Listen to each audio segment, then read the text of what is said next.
Testing. Okay. All right, if everybody would take their seats, please. We're going to start the morning meeting. So all stand and we'll pledge allegiance to the flag. Pledge allegiance to the flag of the United States of America, to the republic for which it stands, under God, indivisible, with liberty and justice for all. Can we have roll call, please?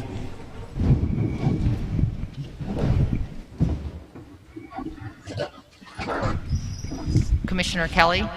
Here. Commissioner Hogan? Here.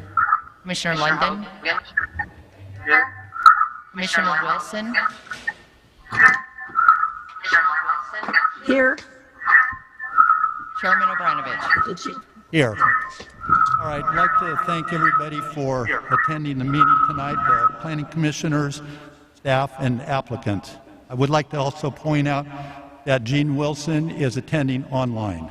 So, this evening, I want to read a few points to kind of clarify the format of the meeting, the organization, and how we're going to proceed. First of all, we're going to be following the guidelines from the Placer County Department of Public Health. And that means social distancing, wearing masks, and we are having a virtual meeting. It's not the optimal best situation, but it's the best we're going to do. So the format we're going to do is when we first start, I'd like to point out as we follow the agenda, the first thing that's going to be is the, let me find it. Public comment for items that are on tonight's agenda. So I would ask when people come up to do that, please address items only that are not pertaining to Costco. Okay. And also, for after the public comment for items not on the agenda, we're going to move into the staff report. And after the staff report, commission, I'm sorry. Okay, there's an annoying echo, makes it difficult. Is that better? Okay, thank you. I'll do that. So then after the staff report, the Planning Commission will have opportunity to ask questions of the staff. Then after that will be the applicants will come up and speak. Now this evening, we actually have two different applicants. The Costco, obviously, and another one is Mr. Aguchik, and he has a lot line adjustment request that's on our agenda. So he'll come up and speak for about 5 minutes, and then after that, Costco representatives will be speaking. And I understand they're also attending virtually, so they're not going to be here in the meeting tonight. After the applicants speak, Planning Commission will have the opportunity to ask questions of the applicant. Then after that, we'll be moving into the public comment phase. Now for public comment, we'd like to remind everybody to maintain the social distancing, wear your mask, and we will start with the people that are actually physically here in the building with the comment. So please come up to the microphone at that point. Don't touch the microphone, just speak into it. Then you have 3 minutes to speak, and then just please return back to your seat. We like to ask people not to be wandering and roaming around in the meeting. Then once we have completed, given everybody the opportunity who is in the room to speak, we're going to invite people who are outside to come in and speak one at a time. So they'll come into the building and then they'll exit. And when you do come in, if you would please follow the blue lines to the microphone. After the people outside the building, we'll then move to those who are attending or participating by Zoom. Then after Zoom, there's one other category, and that's the people who are sending in comments by email. And Carol Parker has an email address, and once she's received those comments, he will read them out. After the public comment section, then the applicant has the opportunity to respond to the comments, and after that, we'll take probably a quick pause for staff to kind of gather their notes, and they will be responding to the different comments. Now, they will be responding to comments in aggregate, not necessarily one at a time individually to each person. So it'll be kind of a summary format to try to catch everybody's comments. I would like to acknowledge that we did receive quite a few last-minute comments from some people, but those were reviewed by town staff and myself, and I know some of the planning commissioners probably reviewed them. I'm not sure last minute. It's hard to review all of those. So those will be acknowledged as well. Okay, I'm going to review my notes just to be sure I've kind of covered all these items. Oh, also, I do want to remind you, after public comment, everybody has one opportunity to speak. You can't come up a second time. And we won't be responding to each comment individually as you go. It's not until the end that we make the reply to comments. Then after public comments, we will bring it back to the Planning Commission for deliberation, discussion, and if indicated, we'll go ahead and proceed with a motion and a vote. Okay, with that said, we'd like to ask for a staff report, please.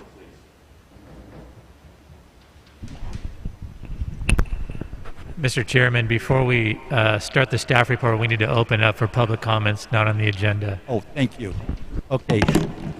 Public comment for anything not on the agenda.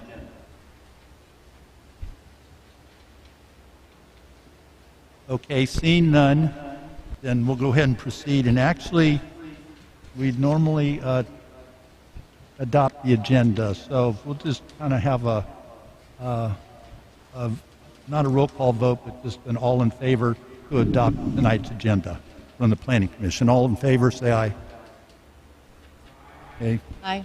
Okay, so the agenda has been adopted. Next, we'll proceed to the public hearing, which is Loomis Costco project, environmental impact report certification, zoning code amendment, lot line adjustment, conditional use permit, and design review. All right. My name's Anders Hauge, consultant to the town, managing the Costco project. So, remind me if I have to keep it up here. Next slide. So tonight the hearing's purpose is for the Planning Commission to conduct a public hearing. You're going to receive staff recommendations for the Costco project. You're going to receive an update from Costco on the project. And you're going to receive public input on the project. And then the Planning Commission is being requested to make a recommendation to the Town Council. The requested actions for this application are the certification of the Loomis Costco Environmental Impact Report, the adoption of the CEQA findings, Statement of Overriding Considerations, and Mitigation Monitoring and Reporting Program as per the California Environmental Quality Act. The action also requested is to amend the Town of Loomis zoning code to approve a lot line adjustment and approve a conditional use permit and design review for a warehouse retail with an accessory fueling station subject to the conditions of approval. The zoning code amendments are listed here. 132640 adds a definition to the general commercial zone and adding a footnote to allow warehouse retail in the zone. The general plan and the zoning code recognize these are allowable uses, but it was never listed specifically on the zone, so this resolves that issue. Section 1330.080 is to allow the maximum parking lot light fixture height for warehouse retail uses to exceed 20 feet, but not exceed the height of the warehouse structure. And this is in response to improve the safety lighting and energy savings on the site. Section 1336.090 is to allow a 9-foot wide compact parking stall. The town of Loomis, up to this point in time, has not had a compact parking stall, and so this is adding that to the zoning code. Section 1336.100 defines the warehouse retail driveway requirements for this project. Section 1336.110 defines warehouse retail loading space requirements. The existing loading requirements in the town would have required 15 loading docks, and Costco only needed 4, so we wanted to recognize that you didn't need to have that many loading docks on this site. Section 1380.20 provides definitions to clarify the warehouse retail and define fueling stations. The Costco project is located at the southeast corner of Sierra College Boulevard and Brace Road. It's approximately 17 plus acres. The lot line adjustment being requested would dedicate Starlight Lane to the Sierra Meadows apartments to make sure they own their access. And the project is a approximately 155,000 square foot warehouse retail facility with an associated fueling station with up to 30 pumps. This is a graphic showing the lot line adjustment, and you can see at the upper right-hand corner that Starlight Lane, which is currently owned by Costco, would be dedicated to the Sierra Meadows apartments, and it cleans up other lines on that parcel site. The highlights of the site plan is the retail warehouse is located at the north end of the site. The accessory fueling station is located at the southwest corner of the site, and it's intended that 24 fueling stations will be constructed at the beginning, but the environmental document and the use permit allows up to 30 fueling stations on site.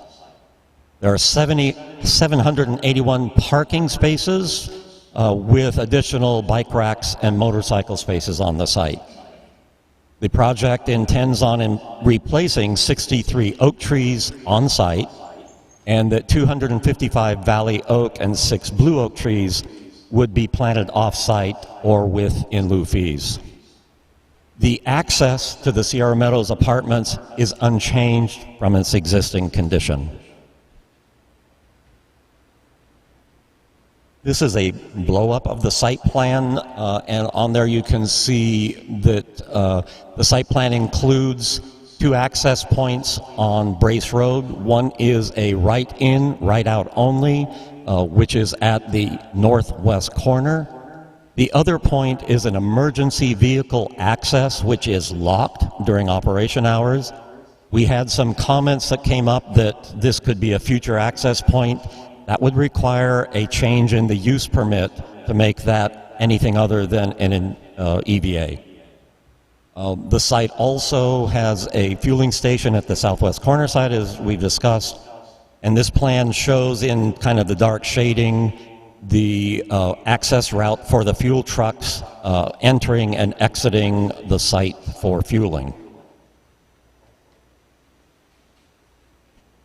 This is the plot plan that was submitted, and it's shown here because you can see that Granite Drive is south of the project, and so between the Costco site and Granite Drive you have the McDonald's restaurant and the Chevron station. There was a request by Rockland for us to look at a Granite access, and then they changed their mind and said they didn't want it. But we have evaluated it in the final EIR, and we would like to see that access, but that's going to require the city of Rockland and the property owner to allow that to occur. So there is a condition that we have placed on the project that should that ever be allowed to occur, Costco will provide the access to Granite Drive. This is a rendering at the main entrance at Sierra College Boulevard. and this is on Sierra College Boulevard looking at the fueling station. Highlights of the circulation. The main entrance is a signalized entrance from Sierra College Boulevard into the project site. There is access on Brace Road, which is a right-in, right-out, just east of Sierra College Boulevard. There is a second emergency access on Brace Road, and there are improvements that Costco is making to Sierra College Boulevard, which includes the northbound right turn lane, southbound left turn lane, northbound third travel lane, sidewalks, bike lane, and dedicated right turn lane onto Brace Road. The town of Loomis, in their capital improvement program, is committed to making improvements on Sierra College Boulevard, a new northbound and southbound third lane from Brace Road to Taylor Road, new Class 2 bike lanes on Brace Road to Taylor Road, and new extended northbound second lane from Taylor Road. It also has committed to working with Caltrans, the town of Loomis, and the city of Rockland to implement signal coordination. In reading the environmental document with these two major projects, the existing queuing problems on Sierra College Boulevard are mitigated.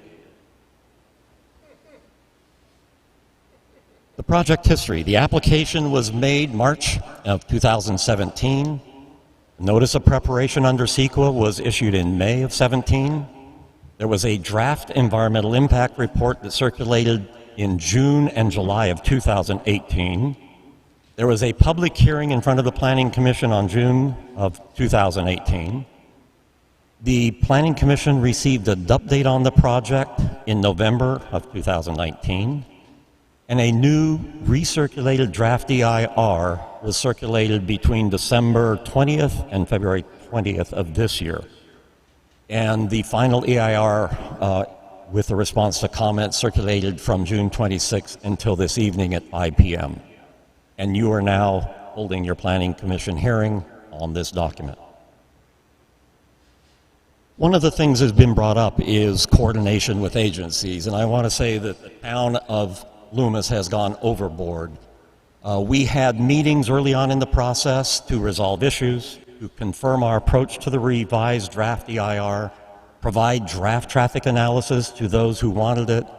We also created fair share estimates for mitigation projects for Caltrans, Placer County, and the city of Rockland, and we had agreement from all those agencies on how those were calculated and how much it was. And we also ran both the Synchro modeling and the Sim traffic modeling, both of which were provided to the agencies, including Placer County Air Pollution Control District, Caltrans, and the city of Rockland. With Caltrans, we had a number of meetings to discuss our modeling and analysis. They have agreed to the fair share allocation, and we have provided to them a memorandum of agreement committing to funding for mitigation on Interstate 80 at Sierra College Boulevard. They did not make traffic comments on the final or the revised draft EIR based on those meetings. So there's agreement with our methodology, the modeling used, and the conclusions we reached. We met with Placer County Resources on a number of occasions.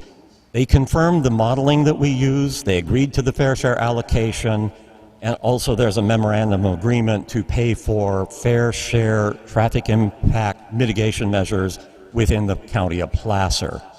They also did not have comments on traffic or transportation on the revised draft EIR. We also met with South Placer Fire, and they had concerns about funding for the fire district, which has to occur between Costco and the fire district. And they are in those negotiations right now for Costco to provide funding, ongoing funding to the fire district. We also met with Placer County Air Pollution Control District. And they had comments on the revised draft EIR and questioned our approach to creating VMT. And we met with them at length, and they are the agency that controls air quality and VMT in the county. And they came to agreement with our analysis as presented in the final EIR, specifically on how this project calculated VMT, and they had no further comments. We met with Sierra College on one meeting. After providing them the traffic information, asking to have a second meeting, they decided they didn't want to meet with us further and said if any communication had occurred would be after the final EIR was prepared. We met numerous times with City of Rockland. If you look in the final EIR, response to comment 57, it details a number of meetings we had with them. We ended up in a meeting where they agreed with our traffic analysis, our methodology, and our conclusions. Shortly after that, the staff went to the town council and did not share that information. So we provided detailed information to each of the council members along with the MOU that offered that the town of Loomis would provide compensation for the interchange at Sierra College Boulevard, $1 million, $70,000 a year to the CFD, and also Costco is willing, I believe, to pay $1.5 million in development fees. They are not mitigation, and therefore they're not on the table until such time as Rockland signs the memorandum of agreement with those things. The other mitigation measures, again, the MOU covers those. We don't have any signed agreement from them at this point in time. We also met with a number of concerned citizens, and I believe the plan that is being presented tonight reflects that. And recently we had communications with Westcor, which owns a property on Sierra College Boulevard directly west of the site. They are concerned about the option of removing a left-hand turn access onto their site, but they indicated that they had no problem with the main entrance to Costco, that they have land from Granite Drive to Brace to accommodate traffic, and that they requested that the town in the next week or so meet with them on how we can possibly resolve that, and if the left-hand turn lane is removed, how we can work with them in resolving that issue. The California Environmental Quality Act, EIR, found there were certain impacts that were less than significant, and I did not list them here. There's quite a few, but basically a number of the project components and implementations resolved those impacts. There are also impacts mitigated to a less than significant degree. Those are provided by some of the project components that are being built included.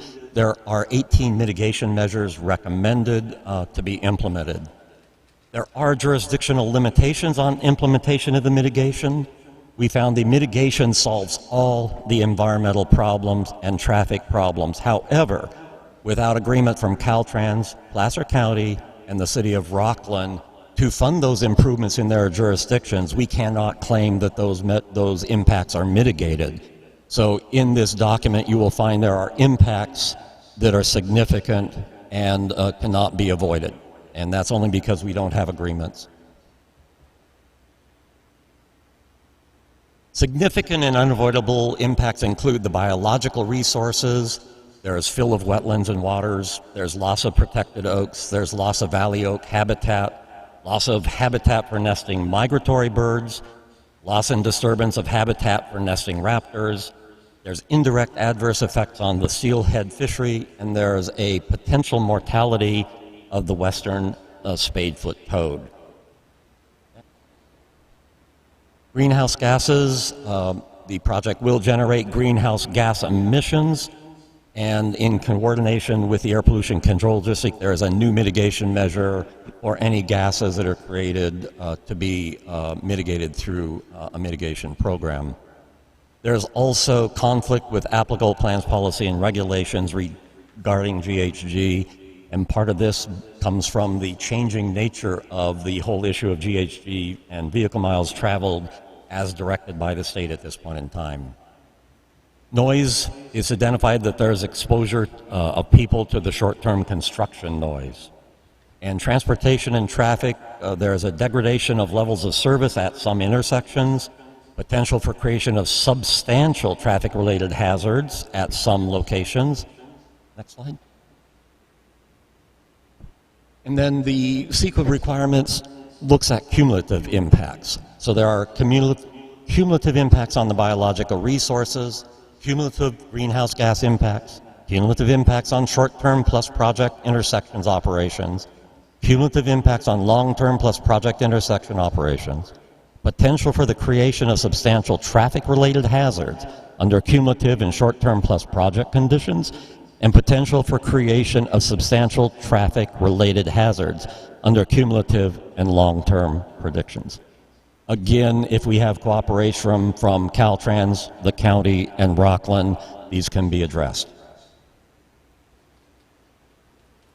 The project, we've looked at the general plan consistency, and there's a table in the Planning Commission's Attachment 4, Exhibit 4A.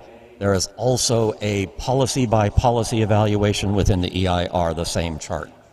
Zoning consistent is with a conditional use permit. Design review has been conducted. There are 80 conditions of approval for this project. For the lot line adjustment, there are 5 conditions of approval to move forward with that project. The objectives for the town of Loomis is to locate a warehouse retail use and fueling station near existing interchanges to minimize impacts on Loomis, which relates to General Plan Goal 6. To locate the warehouse retail uses and fueling station so as not to conflict with the character, scale, architecture of the historic Central Business District. To locate the warehouse retail on land sufficient to provide the necessary facilities for these types of uses. To improve Loomis's commercial base to increase municipal revenues through the increased retail sales taxes, as well as employee spending, and provide a wider range of goods and services for local residents, in addition to encouraging commercial uses near the freeway. I think Sean told me that it's anticipated that this could generate $1.5 million a year to the town of Loomis in sales tax revenue. And lastly, expand the space available for integrated retail sales of goods and services and fuel in the town of Loomis. So therefore, we're recommending to the Planning Commission that you make a recommendation to the council to approve the Costco project subject to the findings and conditions of approval by adopting Resolution 20-11, the CEQA findings, and certify the environmental impact report. Resolution 2012, amending the zoning code. Resolution 2013, approving the lot line adjustment.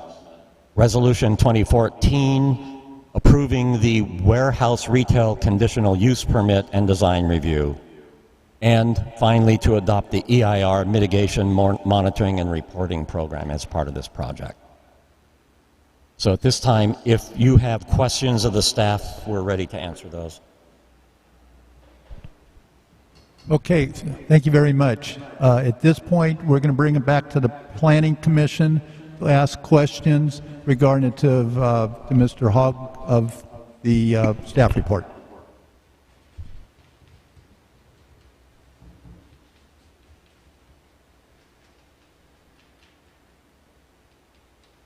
Gene Wilson, are you able to follow us okay?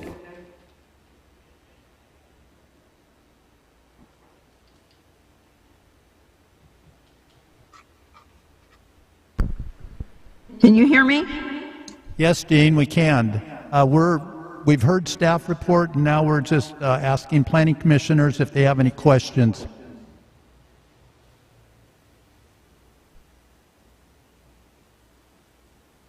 Yes or no? Gene, you'll need to unmute yourself so we can hear you. Hear me now. Can you hear me now? Yeah. I have no further questions on the staff report at this time.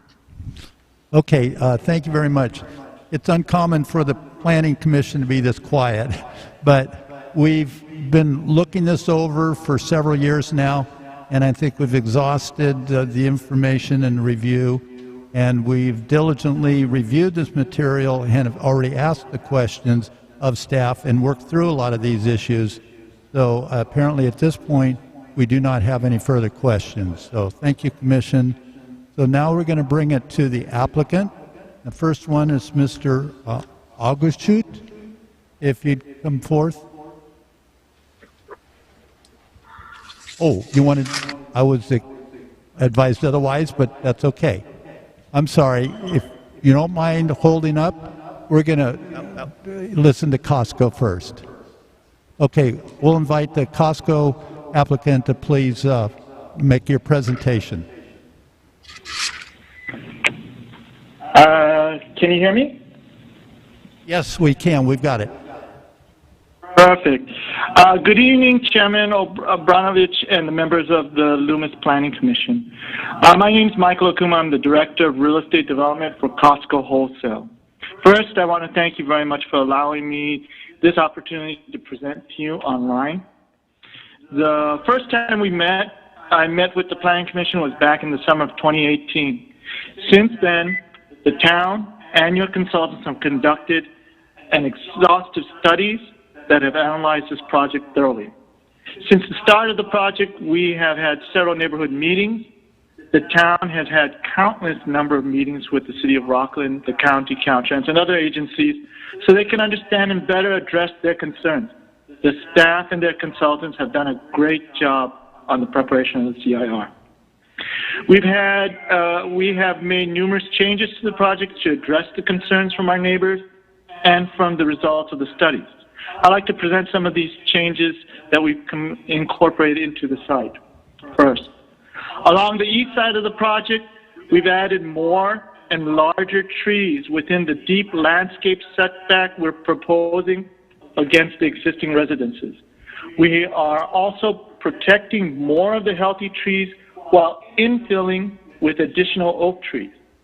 We are also proposing an 8-foot tall solid concrete screen wall to provide screening and mitigate noise that may come from our site. Along the Sierra College side, we have added oak trees and increased the landscaping with larger specimen plants. At the north side of the site, we've added a solid concrete screen wall and added oak trees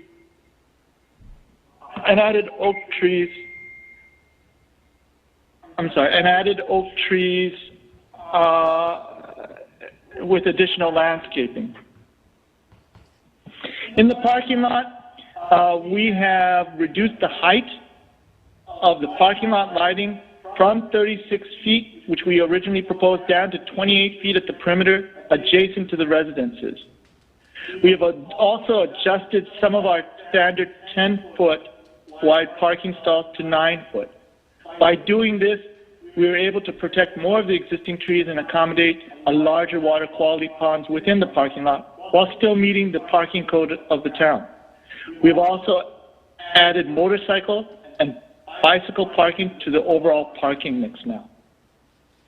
At Brace, you'll notice we have an emergency access drive on the east side of the site.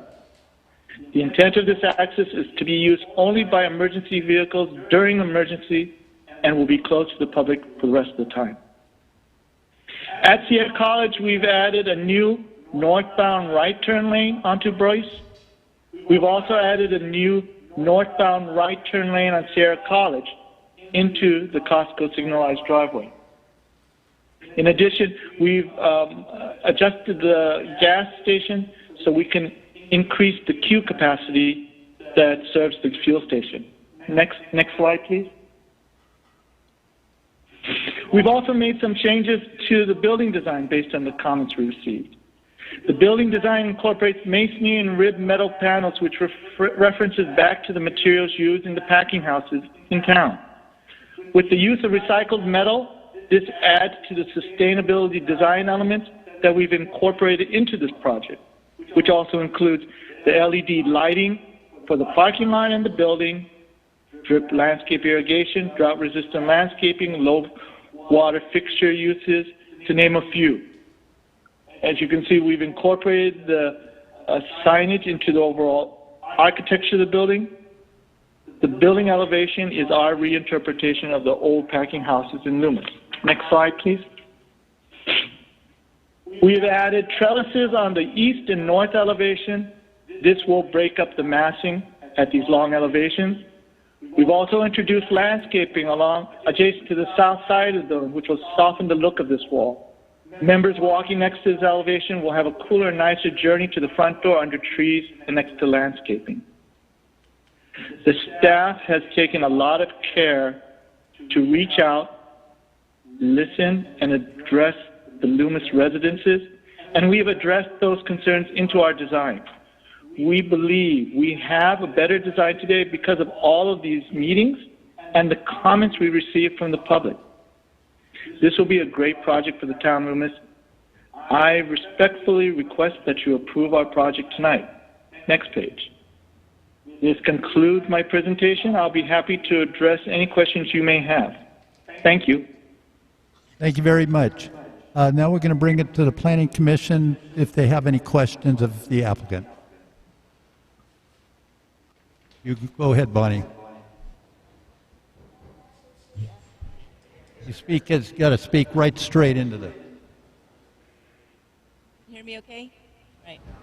My Close. question is with regards to the mitigation measure. Closer. Closer. My cooties to myself.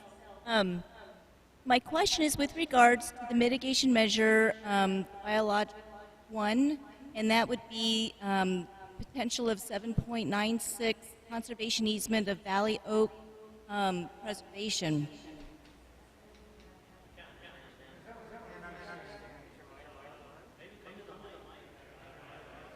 Okay. So can you hear me now? All right. Sorry.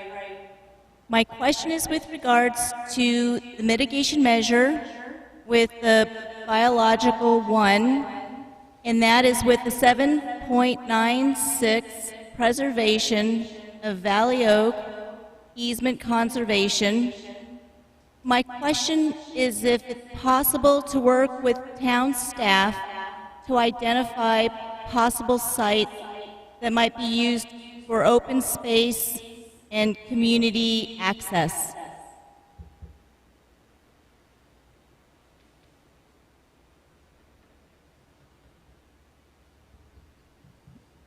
Were you able to follow the question okay and hear it?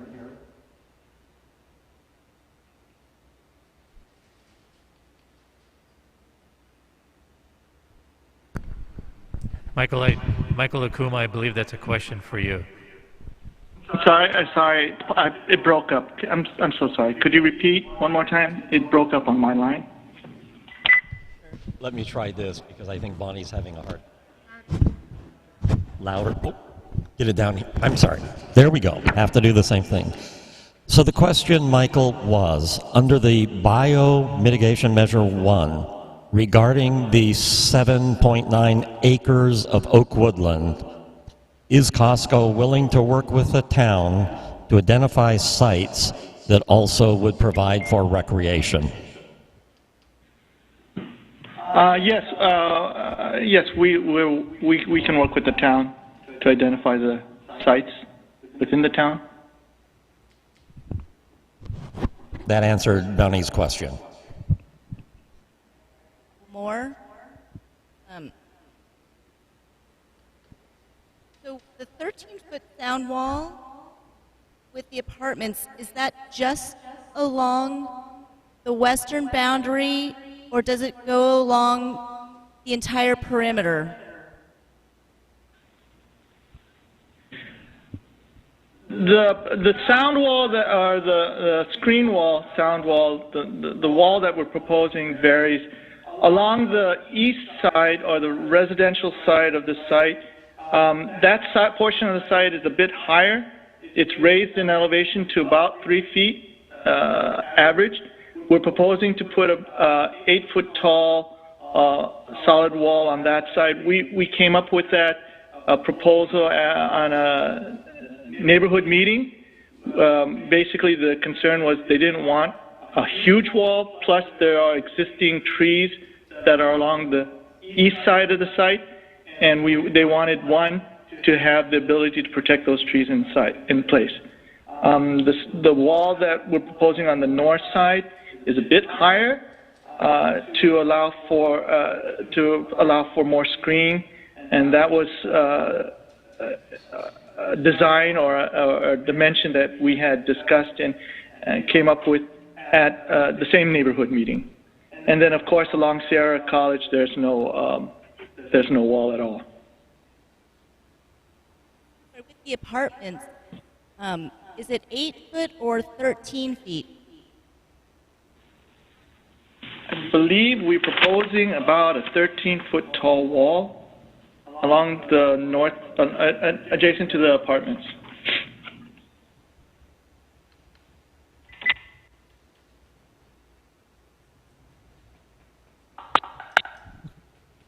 Does that take care of it, Bonnie? Okay. Any other questions from the commission? Okay, I would just like to remind you, is it Michael? Is that right? From Costco? Yeah. That after public comment, you will be given an opportunity to respond to any of those comments should you decide to do so. Thank you, sir. Okay, thank you.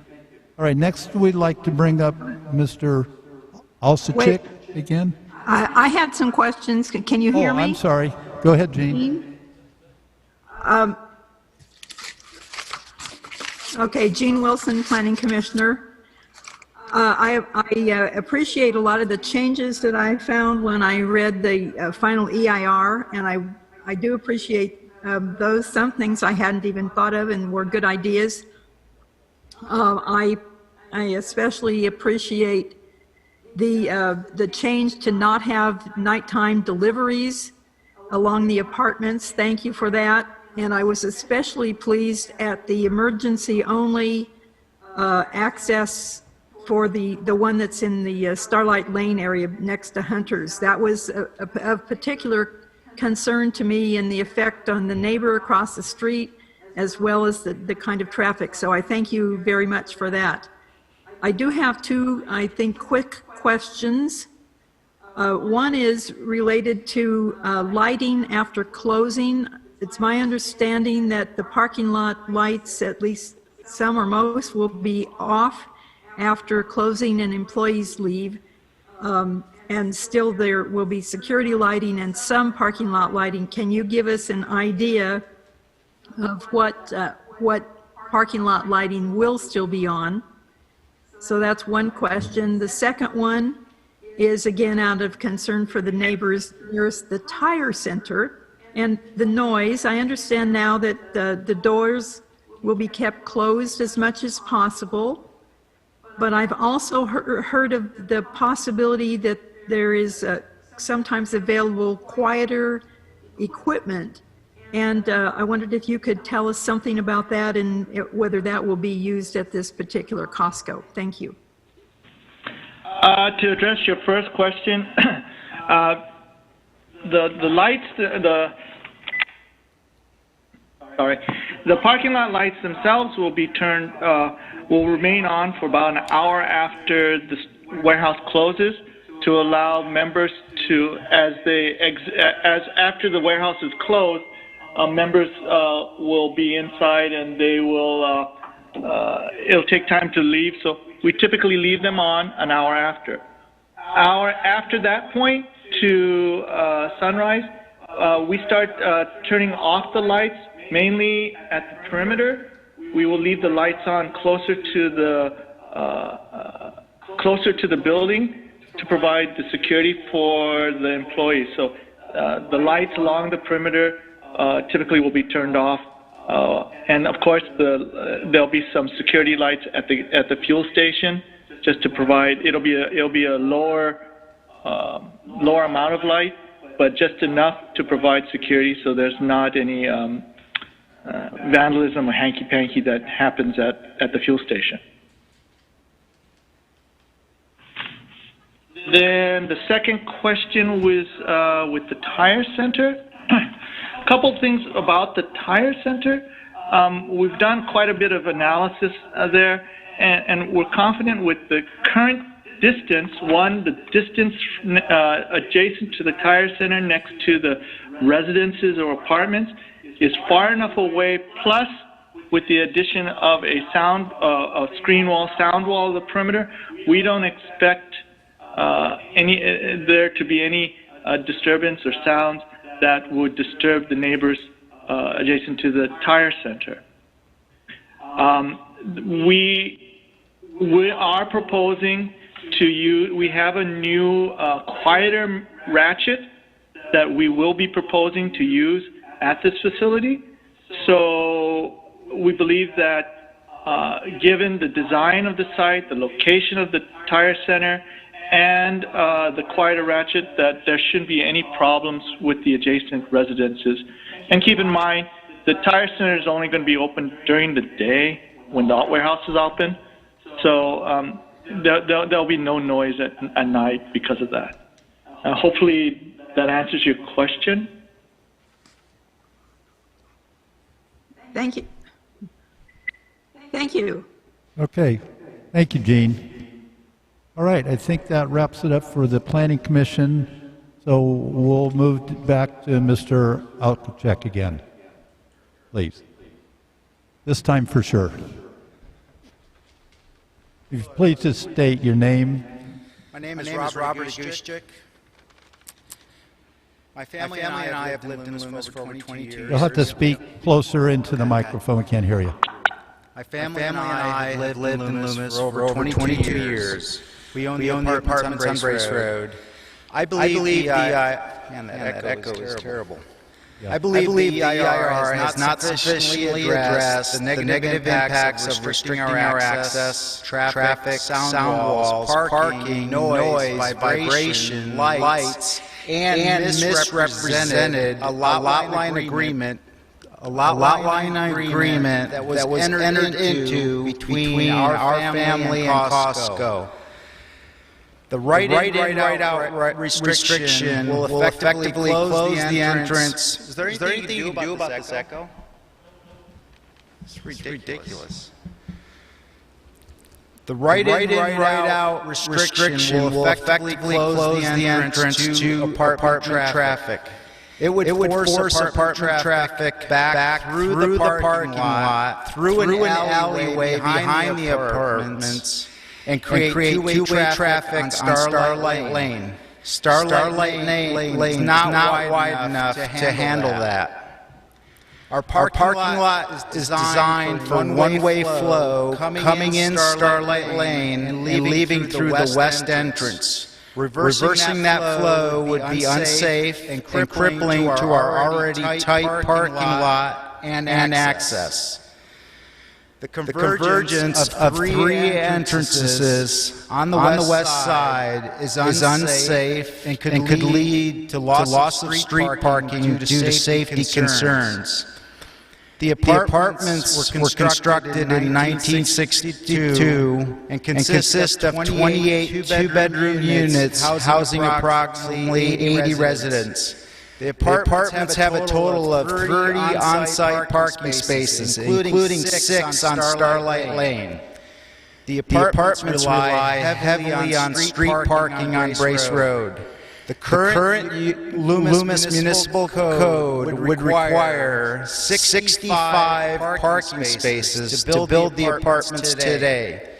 Restricting our access to a right-in, right-out on the west side will cause significant disruptions to our traffic flow and parking, and is obviously taking an obvious taking of our property access rights just to give Costco access. This is a form of inverse condemnation. In 1962, the town must have considered the availability of street parking in their approval process. If the Costco project leads to elimination of parking on Brace Road, replacement parking has to be developed. I urge the Planning Commission to look at this serious problem while something can still be done about it. The sound wall will do little to stop noise and light pollution. It will restrict airflow and trap heat and exhaust gases around our buildings. Who puts a Costco on 3 sides of a residential community? This has never been done before at any other Costco. Lastly, the EIR does not accurately interpret the lot line agreement between our family and Costco. The agreement was entered into over a year ago, prior to Costco purchasing the property and prior to the current EIR. In May of 2019, my wife and I decided that we were ready to retire and sell the apartments. We interviewed with several brokers as well as meeting with our CPA. We even had a conversation with our on-site manager, Jeannie, about our plans. We made the decision to list the property with Brett Schwartz, a local broker specializing in multifamily properties, which will speak later tonight. The apartment market was on fire, and we felt that it was a perfect time to cash in on our decades of hard work. One day while working on the apartments, I noticed a survey crew on what we thought was our property. As the crew was packing up, I struck up a conversation with one of the men and was told that the apartment access, parking, storage shed, and garbage dumpster were on parts of Costco property. I called Costco to see how we could resolve this matter in the quickest way possible, so that we did not have a significant disclosure issue when we went to sell the property.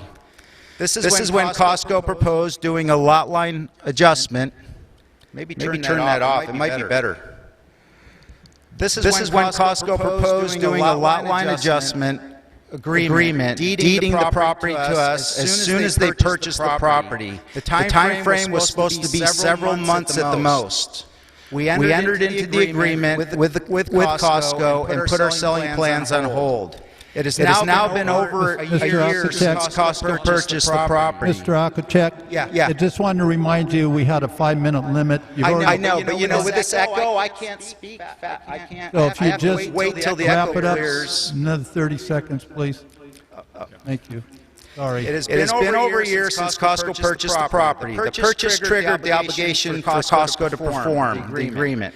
The way it was written, and that the town of it has become clear that Costco is not honoring the agreement the way it was written, and that the town of Loomis is doing everything possible to help Costco make the agreement part of their approval process, tying us up in this process and preventing us from selling our property until the project is approved and any litigation with Rockland and other parties is settled. We have had to put our entire life plans on hold and cannot effectively sell the property till this matter is resolved. Costco's breach of the agreement and the town's incorrect assumptions that they have some right to this property have caused us substantial delays and financial losses due to recent changes in the economy. It is impossible to voice all my concerns in the time allotted. If the Costco project is allowed to move forward without addressing all the issues, it'll have devastating operational and economic effects on the apartments and on our family. I am more than willing to discuss these matters further with the Town and Planning Commission if they are willing. Thank you for letting me speak. My wife would also. All right. Don't go away just yet. Since we are kind of handling you as an applicant. So if the Planning Commission has any questions, now's the time.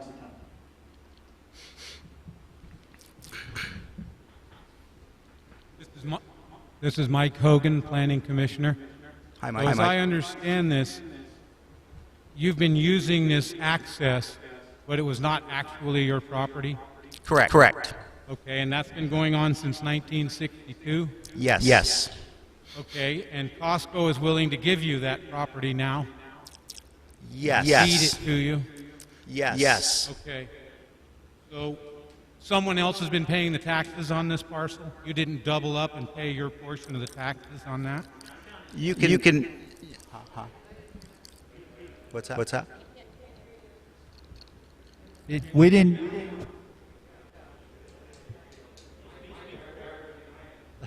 Yet almost So right into it. I'm wondering about if you have any established property rights here. Did you pay taxes on this property? You can ask my attorney those questions. Okay. Okay.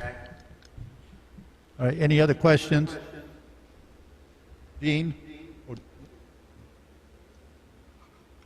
John, does Jean have any questions? I don't know if we can hear her or not.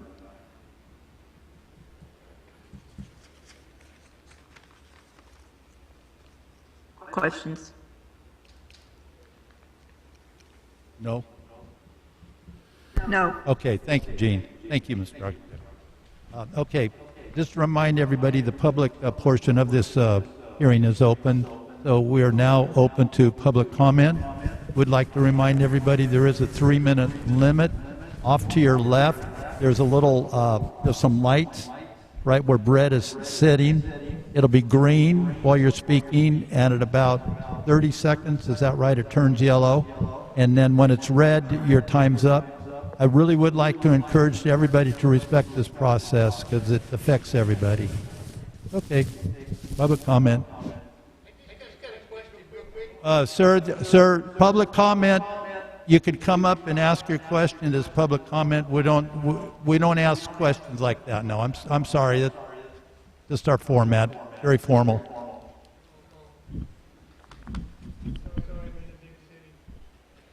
And please state your name. I don't think I'm going to talk in this because the echo is going to bother me. Well, we may not hear you. My name is Diana Goosechick. Should I turn it down? No, that's good. Thank you. Sorry. My name is Diana Goosechick, and my husband Bob and I moved to Loomis 22 years ago. After visiting for the first time, we just knew that it would be the perfect place to raise our family. We love the small town feel, the friendly people, and of course, the great schools. We have raised two sons. Both of them attended H. Clark Powers and graduated from Delaware High School. Our youngest graduated this year. In 2004, we bought the Sierra Meadows Apartments. And for the past 16 years, we have literally put our heart and soul into making improvements, providing safe and comfortable housing for our community, and taking pride with its growth from the very beginning. Our apartments are more than an investment. It's a family-run business that we all participate and help with. Our sons will be found helping their dad with repairs and painting, and I do most of the glamorous work, cleaning the units from top to bottom when tenants move out. When the Costco project was first announced, we were excited. We shop at the Roseville location quite often, so we welcomed the idea of a local Costco with open arms, at least in the beginning. Today, we don't have those same feelings.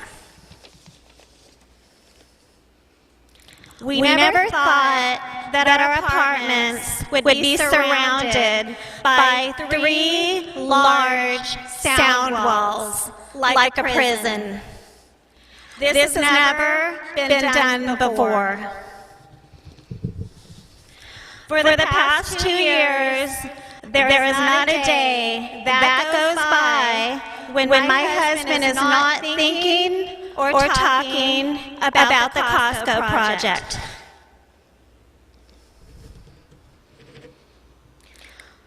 All the worry, stress, and sleepless nights has taken a toll on him, as well as our family. Thank you. That's 3 minutes.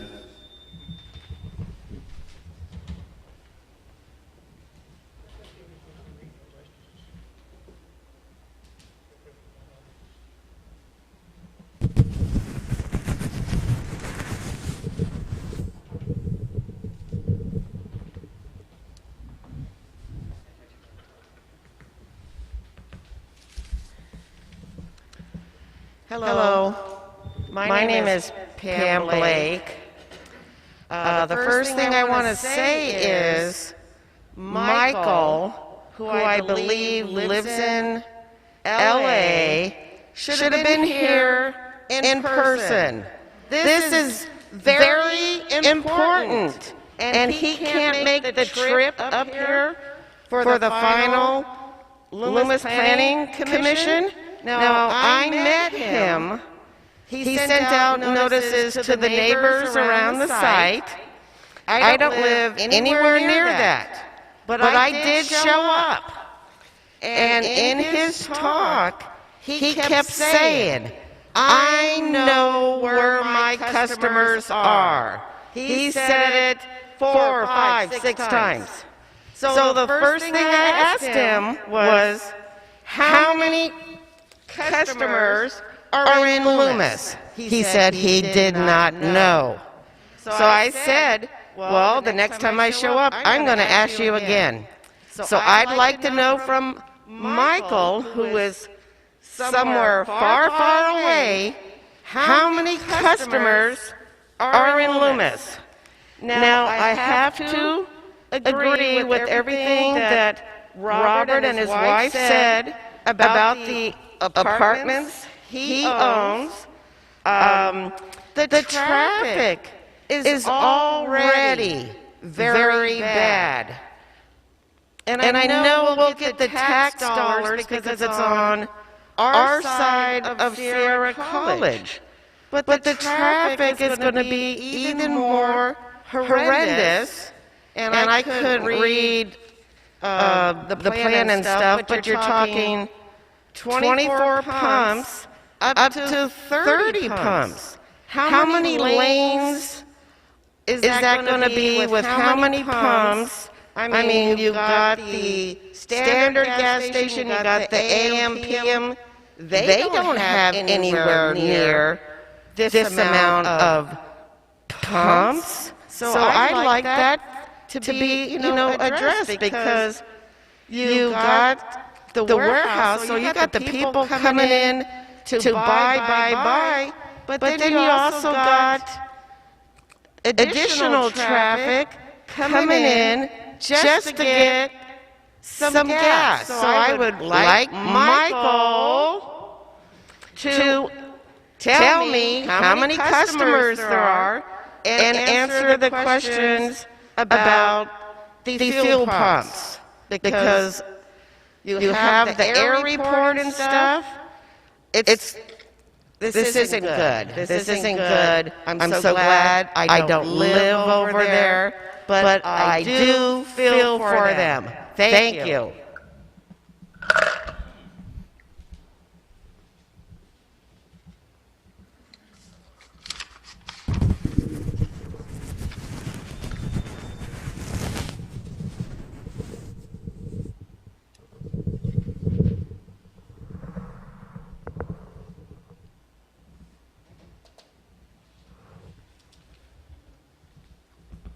Let me test it first, if you don't mind. Hello? Can I move it up a little bit, or? Somebody want to move it for me, because I don't want to. Well, we're asking you not. It's kind of Does that raise, John?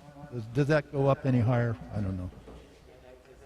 Can you move it? Can you move it up a little bit? Thank you, sir. I appreciate your help. I'm not an expert at this. Well, there you go. Wait. Thank you, Mr. Strock. Thank you. Can you move it a little bit down? Thank you, sir. Thank you. I appreciate it. Gentlemen. Thank you, sir. Hello? Okay. Can I take my mask off, sir? Or? Just try speaking through it. If you speak directly in the microphone, it'll work. Okay. All right. Well, first of all, thank you to the commission and everyone else for giving me the opportunity to speak. But wow, I have to say the people have spoken. 3 years in the making. And it was Britt Snipes that made a comment in 2017, and he hit the nail on the head when he said only one access at this Costco will never work. That was to Neelam Dorman back then in 2017. Now, I have to say, please note that it is up to the town of Loomis as to how this site should lay out and what actually fits here. It's not Costco. Costco is a multi-billion-dollar company. If this site doesn't work, and if what you propose doesn't work at the end of the day because of so much opposition, they'll leave. It doesn't matter to them, but guess what? It matters to Loomis. That's why we're still at this. So I would encourage Loomis to work with your neighbors and work with the agencies to propose a site plan that actually fits here and works. I said it last time and I'll say it again. You're inviting 12,500 people into a population of 6,000 of Loomis. I'm sorry, sir. You didn't state your name in the beginning. Daljeet Baines. Thank you. Yes, sir. Thank you. The Costco parcel on the west side of the apartments is a residential parcel right next to the Goose Sierra Meadows apartments. And you are putting and approving a commercial access for Costco trucks to come through a residential parcel?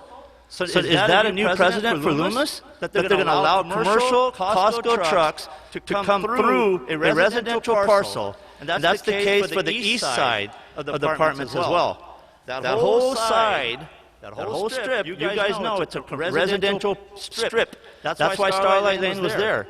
So now you're approving two access points, one on the west, one on the east, through residential properties. And the east side is a temporary emergency access. This is how Costco works. If there's a problem, they will come back to the town and say, we can't handle the traffic. We need permanent access there. So the question is, what does Loomis do at that point, and what's the process? That's a question. And the development of one access on Sierra College, where you have a fuel facility, you have all the trucks leaving, you have all the fueling people leaving. Has anyone gone to the Roseville facility and looked at what the improvements that they had to make? I would ask Michael Akuma to let the people know what improvements they have made at the Roseville facility to accommodate everything they've done so far when they added fuel. That's a question for Michael Akuma. Thank you. Thank you.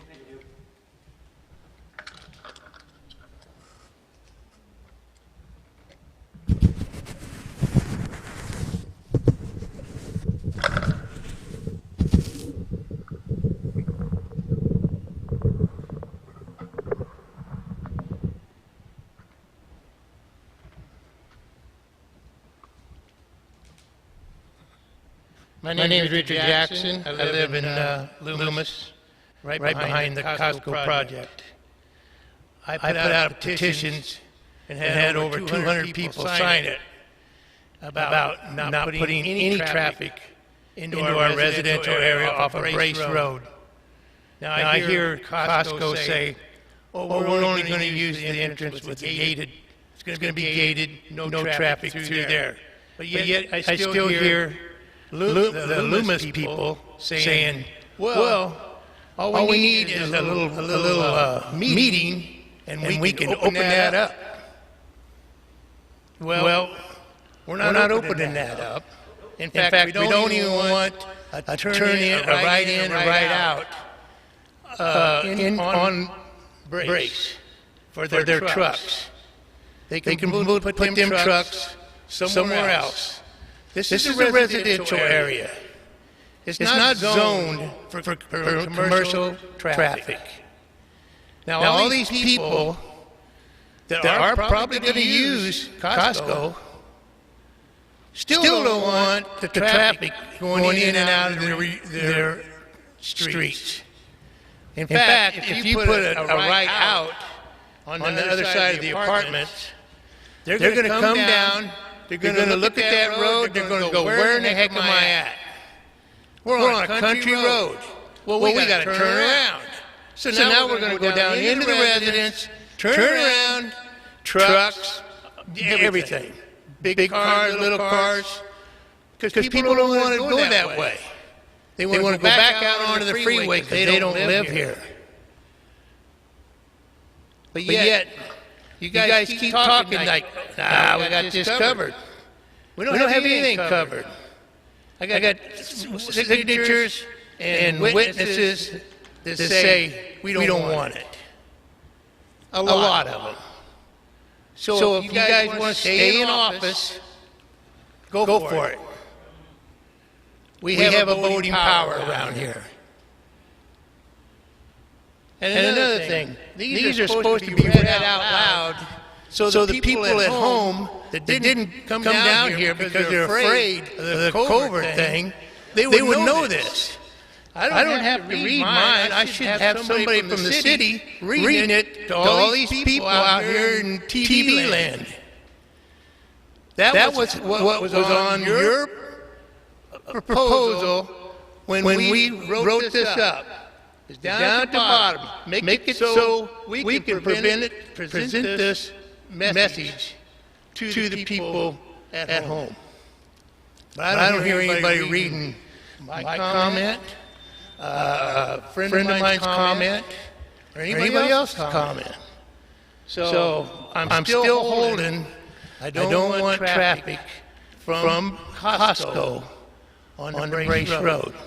I do appreciate your time's up. I do appreciate the gate at the entrance behind my house. I do appreciate that. But it looks like it could be changed. And I ain't worried about that sign. This is it. We don't have any other choice.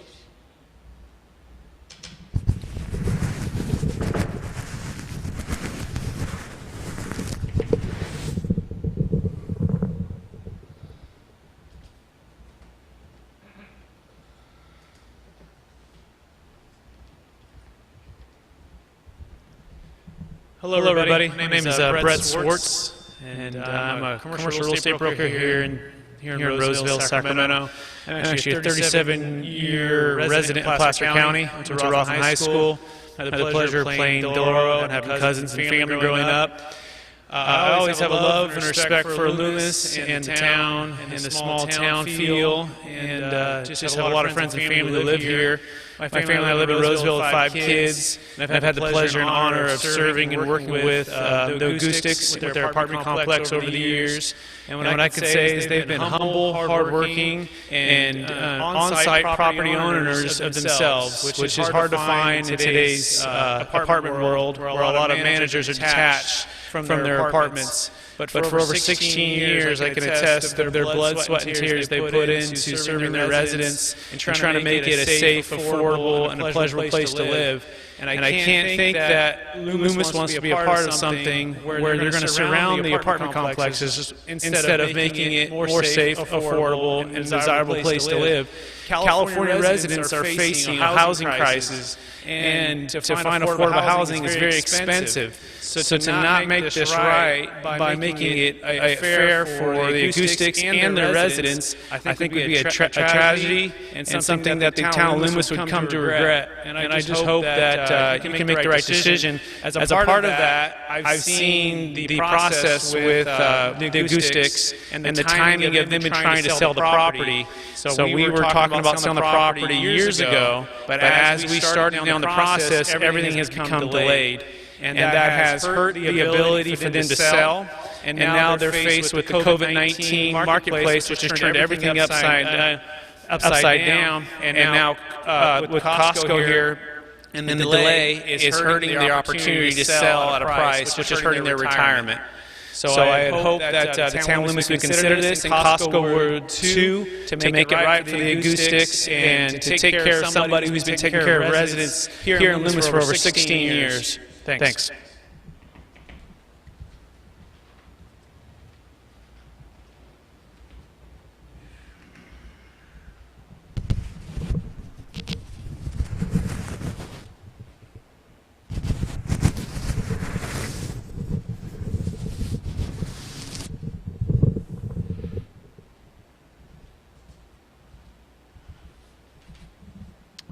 Good evening, Planning Commission.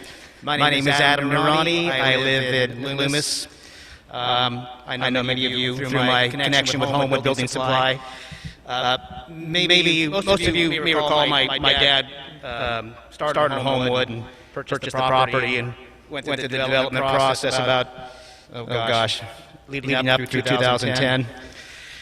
I want to make clear, Brace Taylor is the property owner, so I represent Brace Taylor. Homewood Building Supply is a tenant of Brace Taylor currently. Want you to make sure that you do review our comments that we did submit today relative to the EIR. I would like to request that the town and the Planning Commission to please take a hard look at the impacts this Costco will have on the Homewood operation. It does have a severe impact in the way that we move traffic and trucks through that operation. I did also want to say that I've heard that many people or representatives have said they've reached out to neighbors, but I will say, as a representative of Brace Taylor, we have had no contact. Nobody has reached out to us. And last I checked, we're one of the largest tax, or at least that operation is probably one of the largest tax contributors to this community. So we didn't get a call, we didn't get anybody coming to us, didn't get a coffee cup, but I just want to make sure that we feel like the town has not done due diligence to examine our disposition. It is our general view that the traffic studies are very flawed. It is my view that this project cannot be approved in view of this flawed information. It was well documented and articulated in the EIR comments by two other traffic consultants that the information put forth in the EIR was incorrect. I think also we can take a common sense approach to understanding traffic. There's a Costco in Roseville that currently has 4 access points serviced by 2 major streets. There are 4 to 7 lanes each, and yet they still suffer from congestion. Now, how in the world is this project going to be ahead of the traffic with one major access point? So I just want to make sure it's understood that the functionality of the Homewood property as a leading building supply company and a large tax revenue producer for this community is very much in jeopardy with the existing plan. I do ask that you reject this EIR and do further diligence and mitigation. Thank you.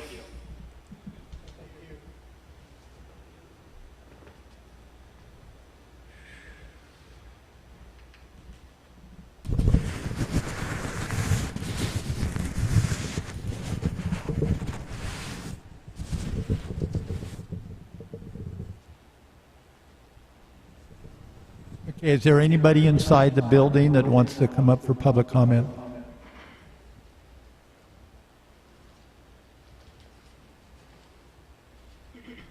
Good evening, everyone. Thank you for the opportunity to meet with the Planning Commission and to be heard by Mr. Akuma from Costco. My name is Patricia Bach. I live in the unincorporated section of Loomis. I've attended all the Planning Commission meetings that were available to the public relative to this project in 2018 and 2019.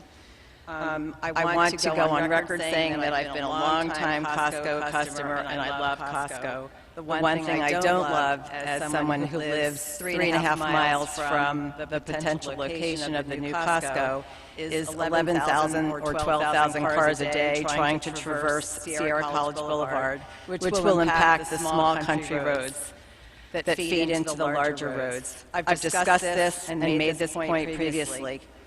As a healthcare professional, a mental health professional, I would like to say that I think actions speak louder than words. And I'd like to reflect on some of the actions that I've seen and heard and observed through the past 2 years. The first is the fact that when the initial EIR was proposed, there was a public comment period at which time the Planning Commission promised to respond in writing to those comments. That did not happen. There was a subsequent revision of the EIR, and last year at the meeting, it was also reiterated that comments would be responded to in writing. That has never been done. My understanding is that some aspects of responses have been blended into the current final EIR. Thus, in my mind, the integrity of what the Planning Commission promises to do cannot be fully trusted, and thus the final EIR and any subsequent reports the integrity of those reports are suspect in my mind. Can we really trust Loomis Planning Commission and the town of Loomis to do what it says it will do? Second, there's been no effort to compromise by either the town of Loomis Planning Commission or Costco to change the current proposal to mitigate the volume of traffic and its impact. It would have been very easy to pull out the gas station and eliminate 4,000 cars a day.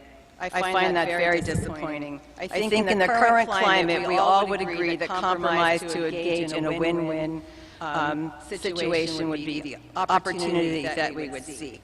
So I am still hoping the Planning Commission will consider this before a final decision is made. And finally, through the Freedom of Information Act, or whatever we call that as it applies to state information and records, I was made available, I was made aware of the fact that staff have shared my information, my approximate address, my cell phone, my email address with at the time an outside consultant. I think if we can't accept people who object and try to come up with a win-win position and besmirch them, it makes a very bad statement about the actions. Thank you.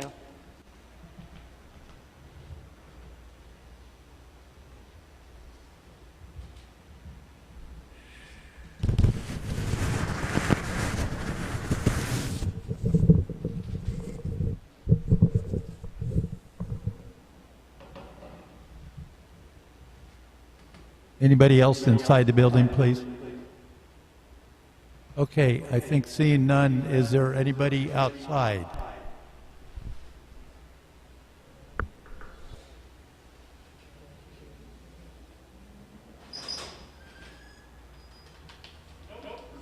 Okay, we'll move on to the next. Sean, online. Yeah, so I'll start reading the YouTube comments as they've been coming in. I'll read them in the order that they came in.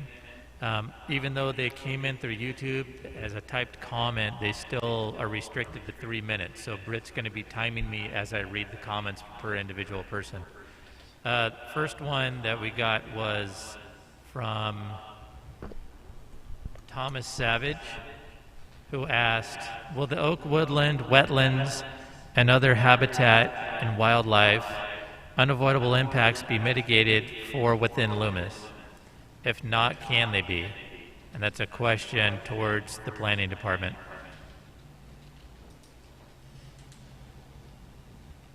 Next comment is from Logan Harmon. Will being looked after for the oak woodland mitigation be accessible to the tenants that are currently able to experience this feature, i.e. the residents of Hunters Drive and Hunter Oaks community? He provided a subsequent comment that I'll read quickly, and that is, does the traffic surveys account for backups during train crossings? This is already a significant issue on Sierra College. One additional lane, in my opinion, will not relieve any of this. Next comment is from Miguel Yukovich. Will dual pane windows be placed in the second-story units in the apartments?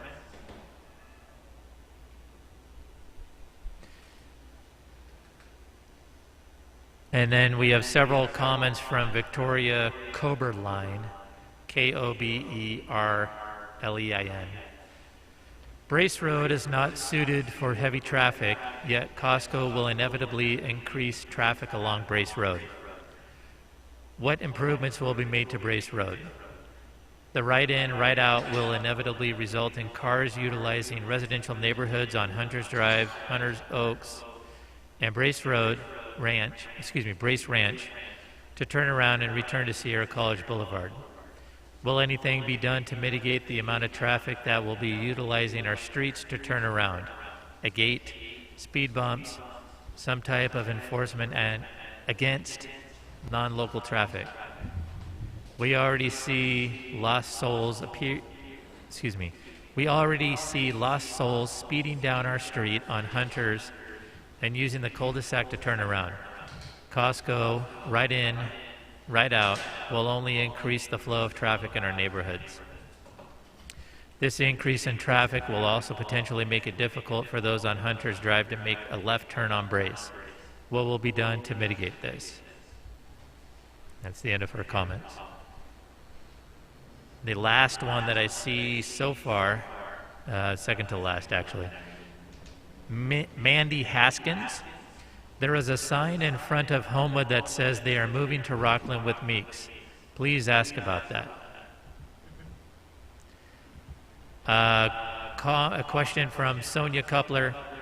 All I can say is that if the Loomis Planning Commission votes to approve this project as is, and it goes on to the Loomis Council and is approved, then get ready for another referendum petition. And at this point, that's the end of the YouTube comments. There is a little bit of a delay.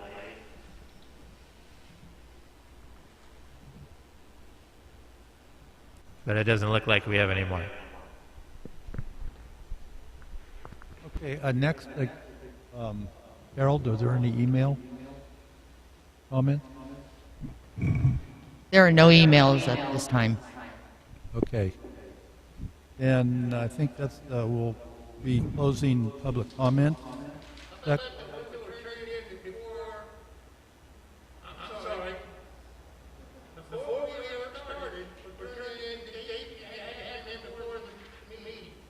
Yeah, with those, a lot of comments were received at the last minute, and staff is going to.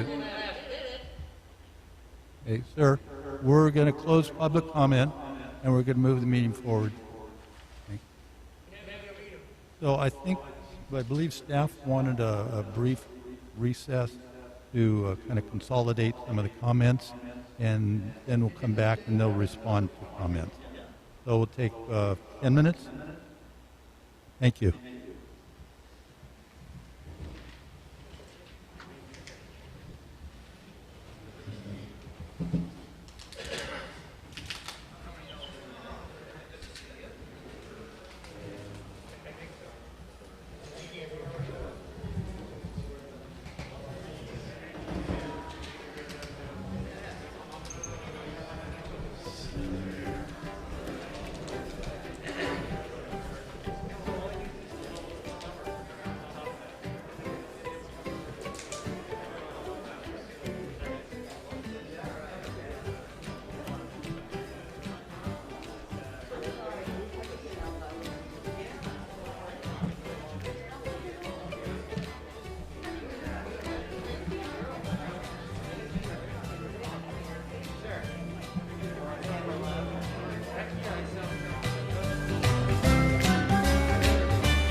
Where? Okay. What are these little dots mean? Little dots? Three dots. I think there's more of a menu there. If you just click on the dots. Oh, I see. Typically there is.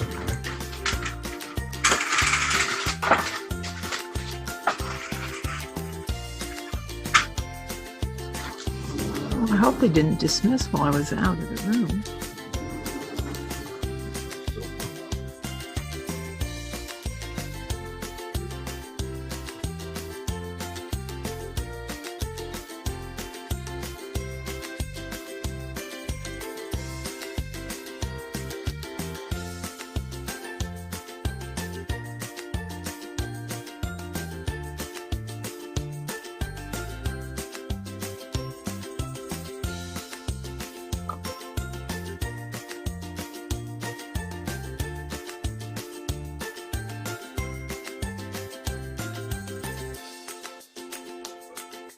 Oh, turn it off for me then.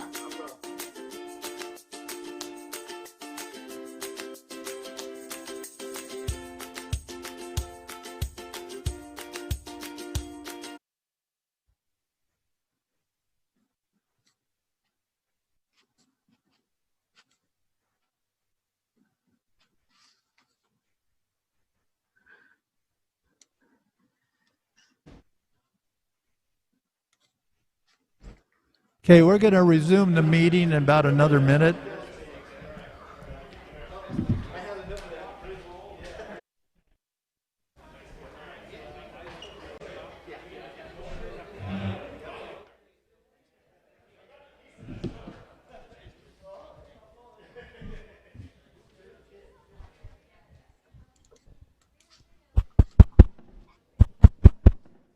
Okay, we almost ready now.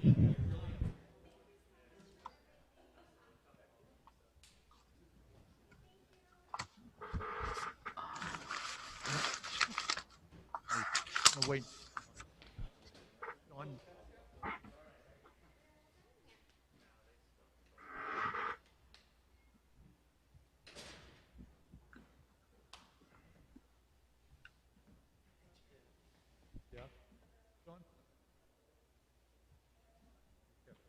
Just waiting for a couple principals to return.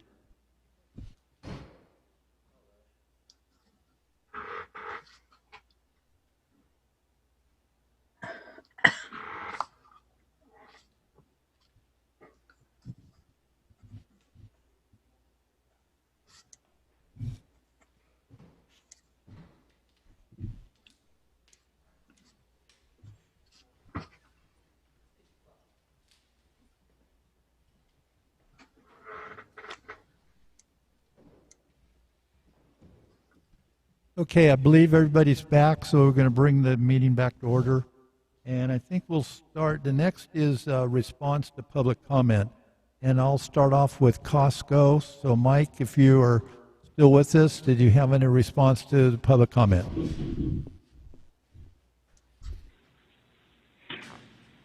Hi, yes. Let me make it simple. I want to thank the town staff. They've done a great job in preparing the CIR. It's a very detailed document that's before you tonight. The EIR was fully and adequately addressed of all the concerns of the project. Over the last many months, we've worked closely with the town to address all legitimate concerns of our neighbors and stakeholders, both within and outside the town of Loomis. We made a number of changes to the site plan and agreed to a number of additional mitigation to help reduce the impacts. We believe we've done everything that we were supposed to do. So, again, this is a great project, and unless you have any specific questions, I'm here to address them. Thank you. Okay, thank you. So now we'll go to town staff, if you have a reply to public comment. Anders Hauge with the town. We have been reviewing the comments since 7:30 this morning, The team has been reviewing each and every written comment. I believe we received 14 written comments, or I'm sorry, 17 written comments from 14 people. Then you had persons making statements tonight, and you had the YouTube statements. And the staff has reviewed all of those, and we're ready to respond to those comments. So what we're going to do is I'm going to talk briefly about a couple of the planning issues. Then we're going to have Mario and Britt, the traffic engineers for the town, address the traffic comments. Then we're going to have Matthew Gherkin with AECom address the environmental comments, the environmental impact report, other than traffic. And then we'll end the presentation by Sabrina, who is a town CEQA attorney. So that's the process we're going to use tonight. After each of the presentations, if the Planning Commission has questions of the staff, we will answer those questions before moving on to the next session. There has been an issue raised about the residential properties being used for truck traffic or commercial parking, and the town has reviewed the Code of Ordinances, and there is no specific requirement for the type of vehicles or the intended use of vehicles on residential property, such as you could have a semi-moving van on residential property, or you could have a semi delivering goods to Costco. And same with parking. There is nothing in the Code of Ordinances that defines if you're parking to go to Costco is any different than if you're parking at a residential unit. And therefore, we feel the code allows Costco to have parking and access across those residential properties. Regarding the emergency vehicle access, we have heard no requests from Costco or anyone else that emergency vehicle access be opened up for regular access for Costco. If there ever came that point in time that was desired, Costco would have to come back to the town and they would have to modify their conditional use permit with the appropriate environmental documentation and public hearings. And so we feel that the issue of it becoming a regular access point is speculative, and we cannot address that further than saying that we believe that the town, with the conditions of approval and the way it's approved, assures it that is emergency only access. There was an issue brought up about responding to, or how the comments on the 2018 EIR were responded to. Early on, there were statements we would respond to every single comment. As the process evolved, that document was not prepared. But what we did do is anyone who had comments and wanted to know how their comments were responded, I sat down with Mary Beth and we addressed every single comment that those individuals had.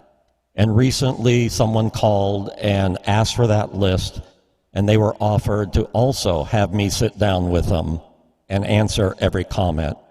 That was declined until after this meeting. So we have addressed anyone who wants to know how their comments on the 2018 DEIR were addressed. At this time, if you have questions of me, be glad to answer them.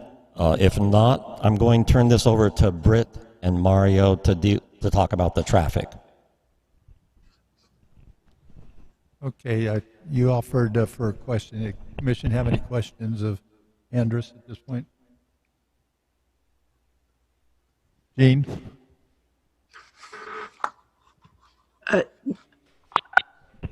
No, any questions from Andrus?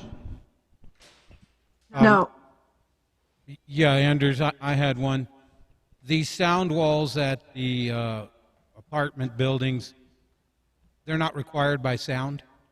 Have we done a sound study? Do we know we need the sound walls? If they don't want them, take them out. The environmental evaluation did evaluate sound and recommended that the sound walls, basically an L-shaped sound wall, be built around the apartments. And so you have a sound wall adjacent to the Costco entrance off of Brace, and then you have a sound wall at the back. And so this was a recommendation based on the evaluation. And when Matthew talks about the environmental documentation, he can talk a bit more about the sound.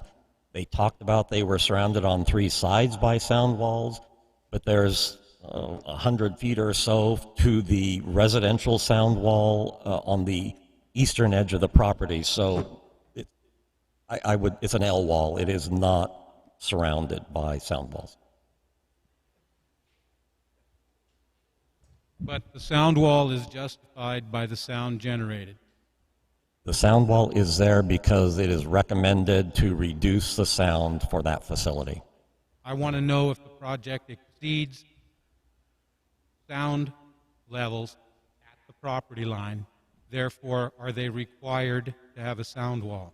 Because if the owner of the apartment objects to them and they're not required by a sound study, approach him about, we'll eliminate them. Right. I'm going to have Matthew address that when he talks about the sound evaluation and just what has to be done there. But I'm not opposed to the sound walls. I'm opposed that the town just doesn't care what happens here. all right, so are there any other questions from you? If not, Mario and Britt? You wanted Matthew to address that question, is that right? Nope. If there's no comments, this is right. No, I meant Mike's question. Yes, good question. The noise wall between the apartments and where the truck deliveries would go is necessary.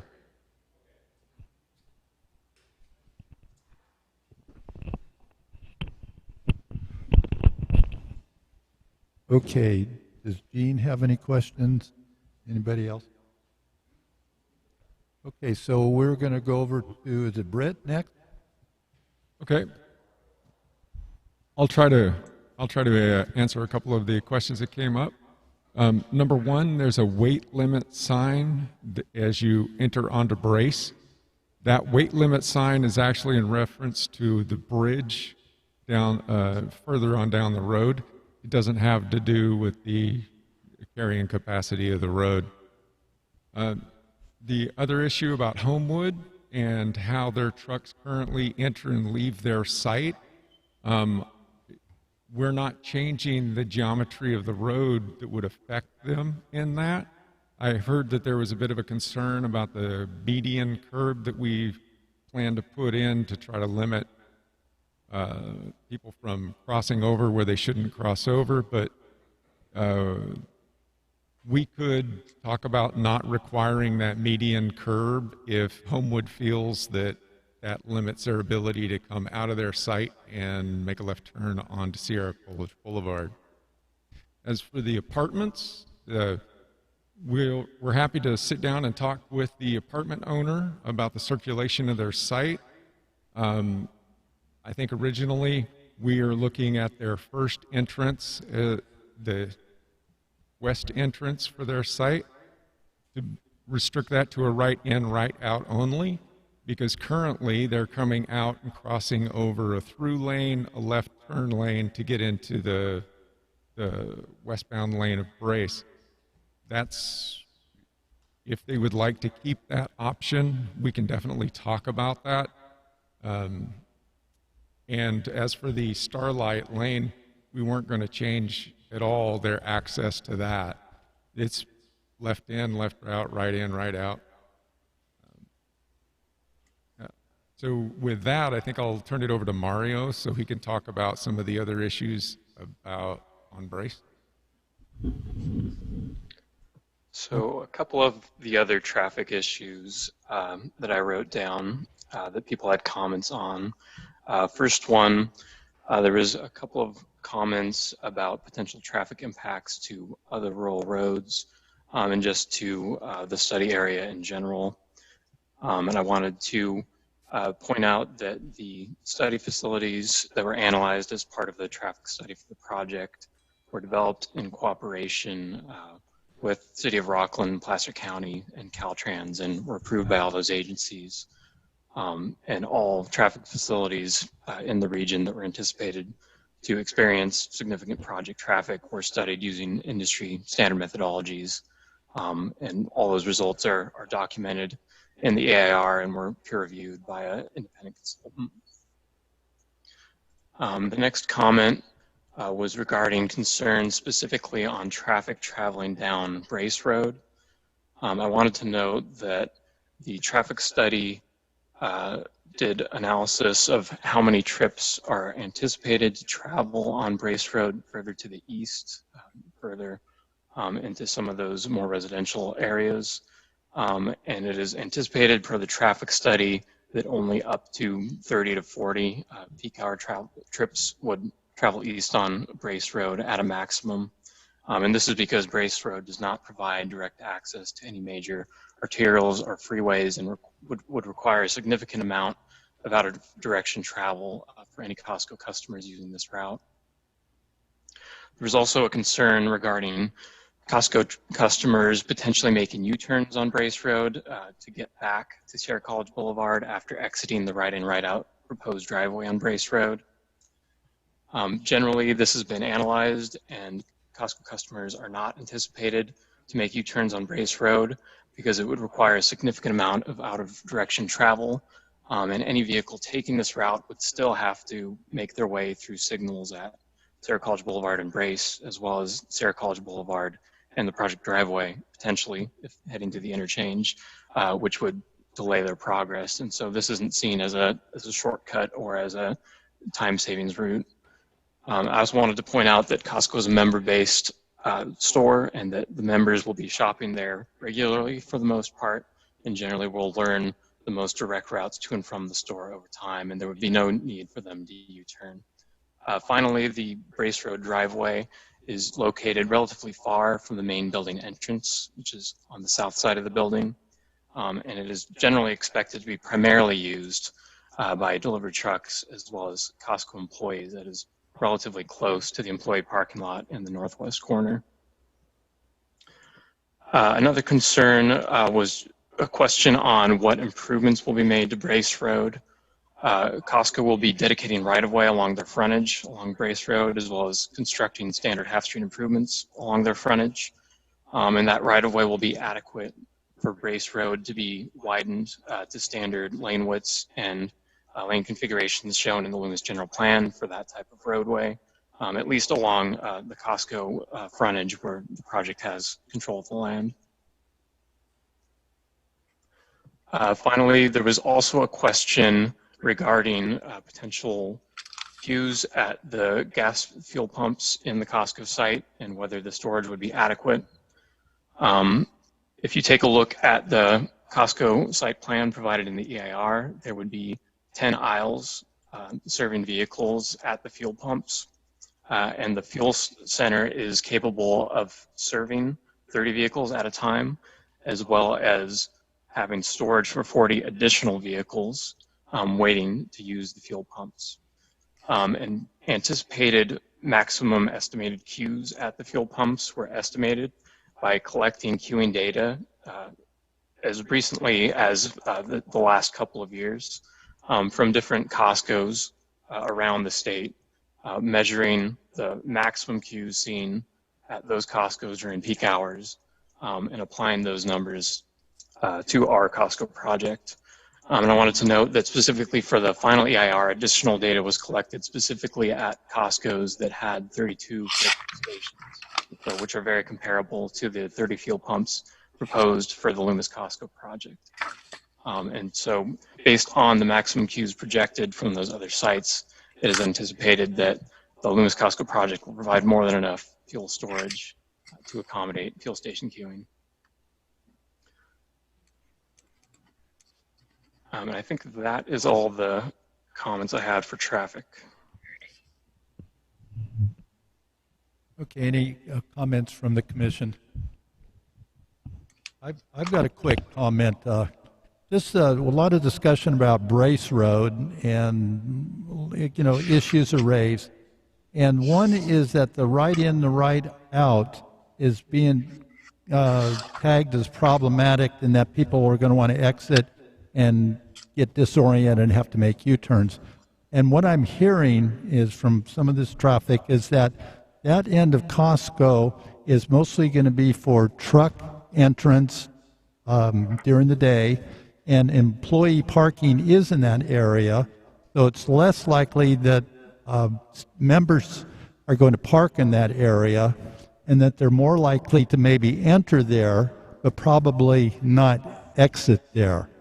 And I think if you want to comment and that you might agree to that, that would maybe help allay some fears or concerns about that being a heavy use entrance and exit.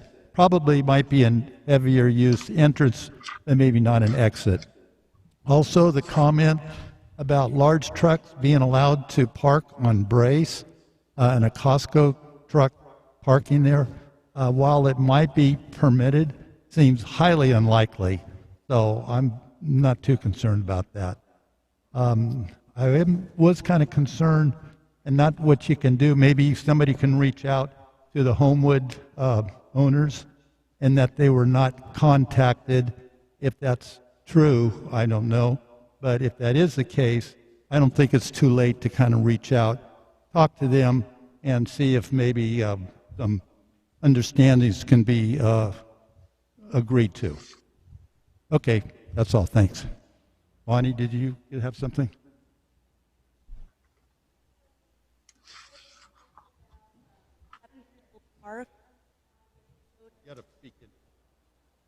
There was a question from the public about concerns with people parking on Brace. I'll do it again. There was a question about people parking on Brace, which the apartment residents use. So I was hoping to address that impact. Actually, regarding parking on Brace, Sabrina, could you answer that? The attorneys, but in summary, the property owner, the Costco, has a right to have access, and that access will remove some of the parking. And the property owner has no right to parking on Brace, and therefore, it's a situation that can move forward. Okay. I'm going to let Sabrina. I'm not sure if you're going to hear me any better, but so I think, Anders, what you were getting at is that while parking is allowed on Brace, there's no right to park on Brace for a particular property. I would point out that the town incorporated in 1987, I think, so the town did not approve the apartment. And so it's really just speculation to try to figure out what the county had in mind in 1962 when they approved the apartment. Maybe it was a different parking standard. I do believe that there will be some loss of on-street parking because of the entrance into Costco, but that will be it. Otherwise, your patrons, your residents will be able to continue to park on Brace just as they can now. I think one other point I wanted to make is I looked at the site. There's opportunities on the existing site to restripe it and actually include more parking and improve the circulation. So as Britt said previously, the town is willing to sit down with the property owner and discuss options for improving their situation that he would have to construct.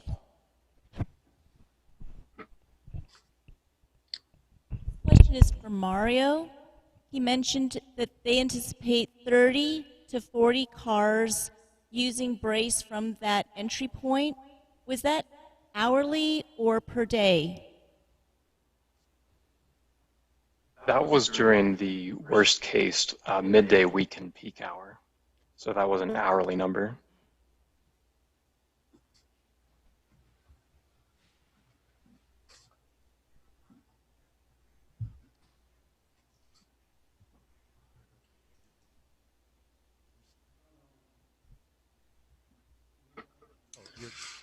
Okay.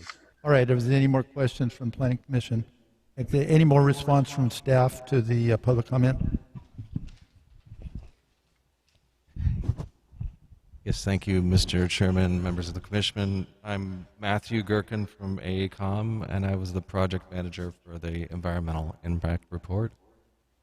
I want to make a couple general observations and then try to answer some questions that came up in testimony. As you know, we received a number of comments recently on the final EIR, that EIR that response to comments, 17 letters, 14 different individuals, I believe. The town staff and expert team has been reviewing these comments this afternoon and early evening, and I know you have been as well. Many of the comments reiterate those that are made on the recirculated draft EIR and that are addressed in the final EIR already. Other comments present information that's not correct, but that could be clarified pretty easily in materials looking forward in the future in this process. Several comments were related to differences in analysis methodology, but not differences that mean the analysis methodology taken in the EIR was wrong, just a difference of opinion. Overall, most of the comments are related to future traffic congestion, which is no longer an adverse environmental effect under CEQA, the California Environmental Quality Act, but obviously is important and is the study of detailed analysis. I'm just trying to make the point that that's not a CEQA topic any longer. So based on our review, it does not appear at this time that there are any comments that raise new issues related to a new environmental effect or a substantial increase in the severity of an impact as we've discussed in the EIR, or a new feasible alternative that's substantially different from what we've already studied. We will continue to review comments. You've heard offers of continued dialogue with interested parties, and we can provide clarifying responses if necessary looking forward. Now, just a couple topics where perhaps additional edification would be helpful. Just to clarify, the question came originally from Commissioner London. The sound wall is necessary on the south side of the apartment and on the east side of the apartments. That's just because of truck delivery. It's not necessary, west and south. Not necessary on the east. Seeing nodding of understanding. I just wanted to make that clear. The sound wall on the east is not located near the apartments. It's further away, correct? Exactly right.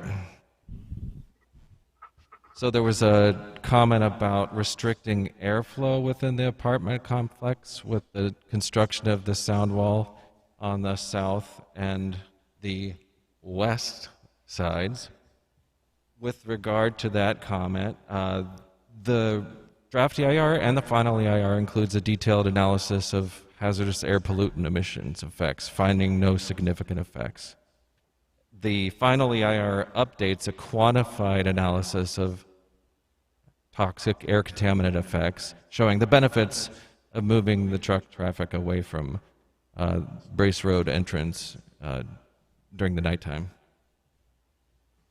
With regard to the sound wall, because of the number of cars within the apartment complex, the ratio between gasoline-powered and diesel-powered vehicles, the fact that idling times would be short, people coming in and out of their apartments, it would be variable, so not all 26 parking spaces there are all going to be idling at the same time. Because of all those factors, because the building and the wall will create some turbulence in that area, there'll be continued mixing and there won't be a substantial buildup of air pollutant emissions because of the sound wall.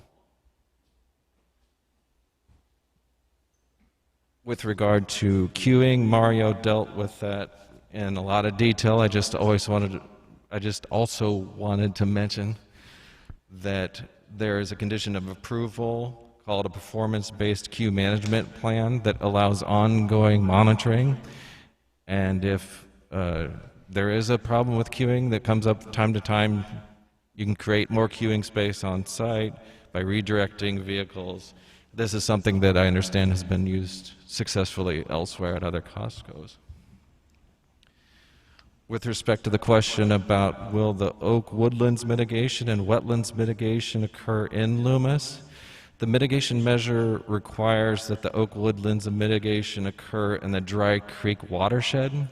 It's not something that's political boundaries make sense for biological resources impacts. But it is required to be within the Dry Creek watershed, which could be in Loomis, not necessarily though. With respect to wetlands, the wetlands mitigation is something that is dictated by the Clean Water Act and U.S. Army Corps of Engineers and regulatory standards that prioritize on-site conservation first and then on-site mitigation, and then if that's not feasible, off-site mitigation. So possible that it occurs within Loomis, but not necessarily. With respect to the question about the dual pane windows in the second story of the apartments, yes, there is a mitigation measure noise-2, which requires the applicant to reach out and coordinate and work toward installation of dual pane windows on the second story of those apartment buildings. I think that's, unless you have something else in a particular question, hopefully those answers are helpful in promoting understanding. Okay. Commissioners, any other questions? Any other further comment, response from staff? Sabrina? Okay. Good evening, Commissioners. Sabrina Teller. I'm outside CEQA attorney to the town, and I've been working on the recirculated EIR and the final EIR for the last year with the town and its consultants. I want to just provide you with a brief overview of where we are now and the town's assessment of comments and recommended action. CEQA requires a thorough analysis of all potentially significant environmental impacts, consideration of feasible mitigation and alternatives, and good faith efforts to engage the public and respond to all substantive public comments, supported throughout by substantial evidence. The EIR before you tonight meets that standard. CEQA does not require perfection.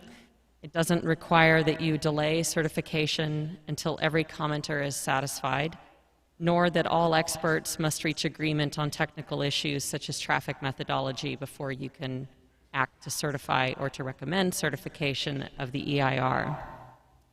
Staff and the town's consultants have very carefully reviewed the several comments provided today and conclude that they largely concern issues already thoroughly addressed in the EIR or they amount to disputes over methodology.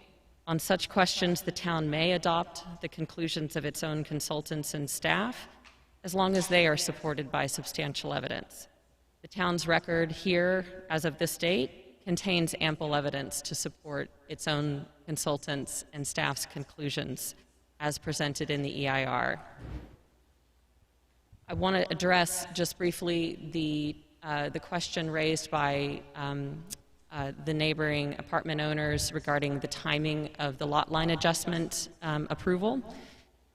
The town's rules require entitlements to be bundled and not separately considered. CEQA also requires that entitlements be considered as a whole of the project and not quote-unquote piecemealed. That's the CEQA sin, where you do these sequential small approvals and that you might therefore miss the big picture of the totality of the impacts.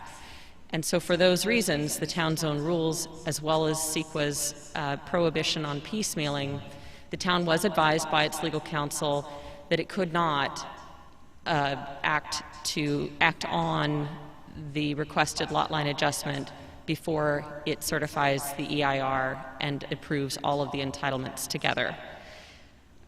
So in conclusion, there are no impediments to your taking action tonight on staff's recommendations if that is the Commission's wish. Okay. Planning Commission, any questions regarding the FEIR? Dean? Any questions, Gene?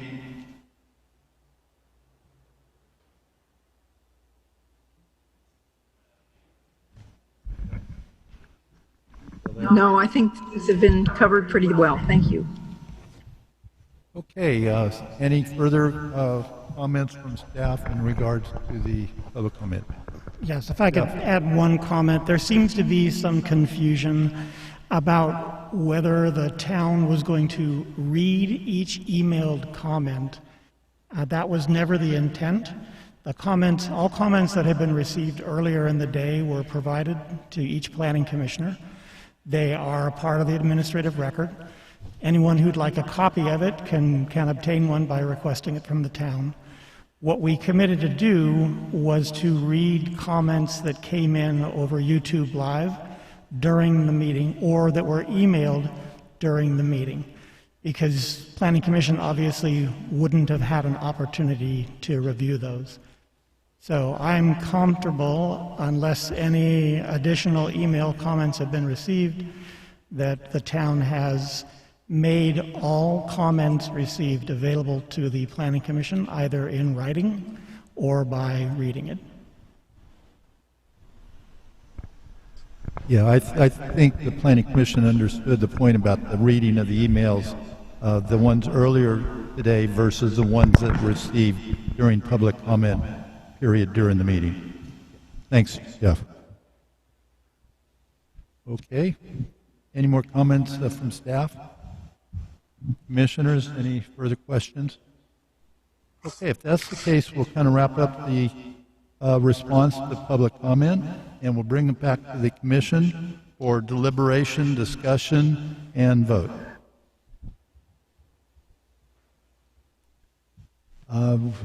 Just say that I think we've heard a lot of information, we've been studying a lot of information, and we're at the point, if less commission has any statements to make or further considerations, then we would want to entertain some motions. And the format I would like to use is that we'll take each item one by one. We've got four resolutions, so we will call for a motion and a voice roll call vote for Resolution 2011 through 2014. I would like to comment on some of the public comments we had tonight so the public understands how I vote.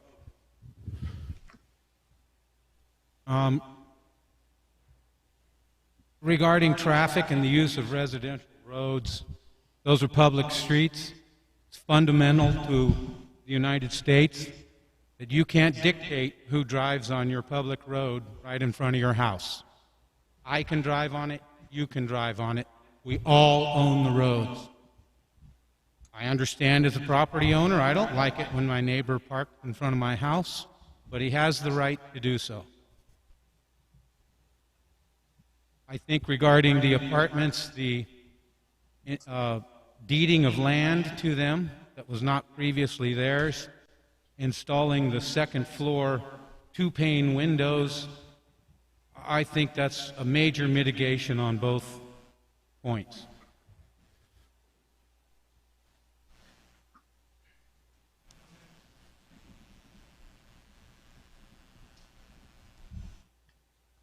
Regarding how many customers are in Loomis, I see a major benefit of this project is bringing outside dollars into Loomis over by the edge of town and close to the freeway. So I don't see that as a major concern. What I see is outside money coming in, which from economic principles is extremely beneficial to a local community.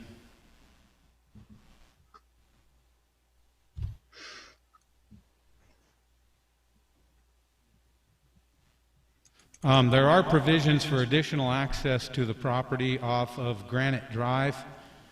I wish that were incorporated at this point, but it is required that Costco participate in any potential future development to develop that access.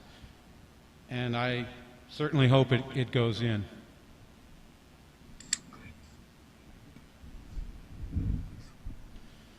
The traffic on Brace is the same statement I made before. It's a public road. Whoever gets there first to park gets to park there. That's me or you.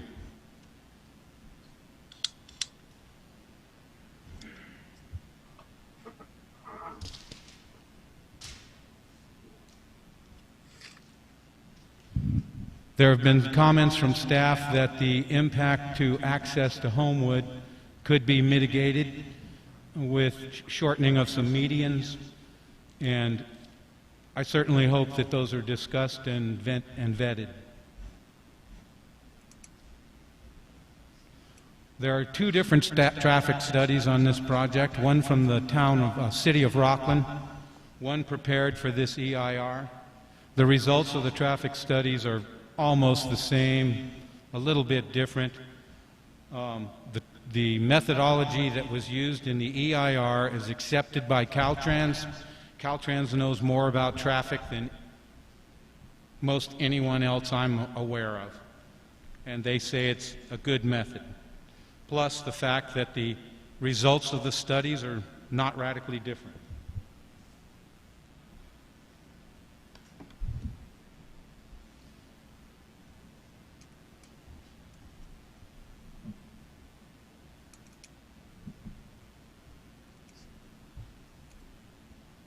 The remainder are online comments, which I will not address at this point. I wanted to address the people that were here, and I appreciate your input. Change is sometimes hard to take.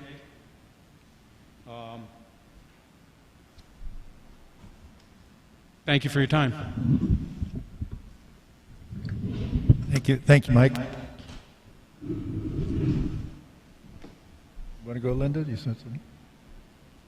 Hello, this is Linda Kelly, and I just want to say a couple things. I think the project itself is good because of the amount of jobs that it can bring to our area.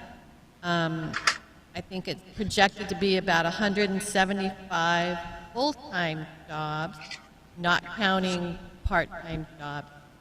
And where it's located is perfect to be able to ride your bike to work, walk to work, give employment to our high school students and college students at Sierra College, and also retired people that want to supplement their income.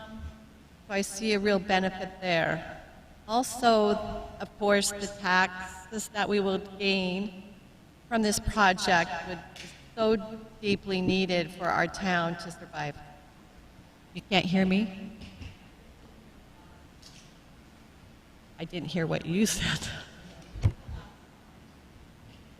The last comment? Okay. The taxes, I think, are really needed in our town. By having a gas station there, the gas tax will help our roads, and I think it's important to keep that in mind every time you hit a pothole. I think the location is really ideal for our town because of the location by I-80, off and on ramps. And I think Mike brought a really good comment about outside money coming to our town. A lot of our money right now is going to Rockland and all that development there. So for them to share in that with us would be so helpful.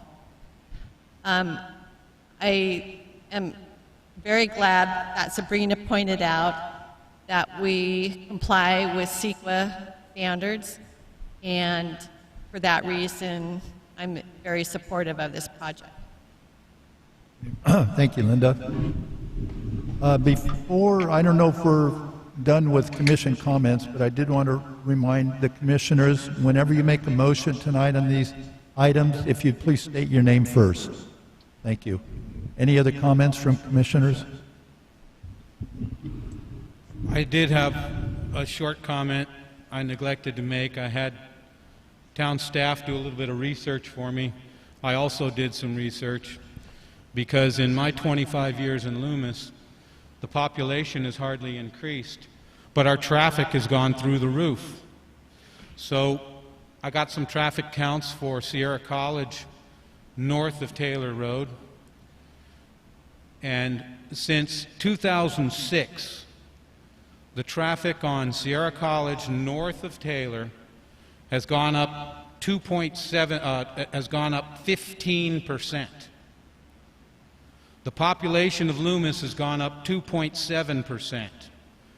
So the traffic has increased in our area, using Sierra College as a typical example, 5 times more than our population.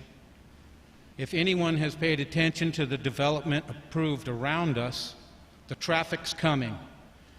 We need revenue to provide for that traffic and get them out of our town. And that's one thing that this project provides. Because the traffic's coming no matter what we do. A 15% increase, we only have 3% more population. Where does the revenue come from? The town manager has told me we are running a $275,000 deficit per year on road maintenance. I think it far exceeds that amount, but this would provide revenue to mitigate wear and tear on the roads and more lanes in our system. Thanks. Okay, Mike. Usually we only give you one chance. Gene, did you have any other comments? Okay, I think we're good. Bonnie, you're good? All right. Oh, go ahead. I'm not going to repeat what others have already said, but I just want to thank staff and the consultants.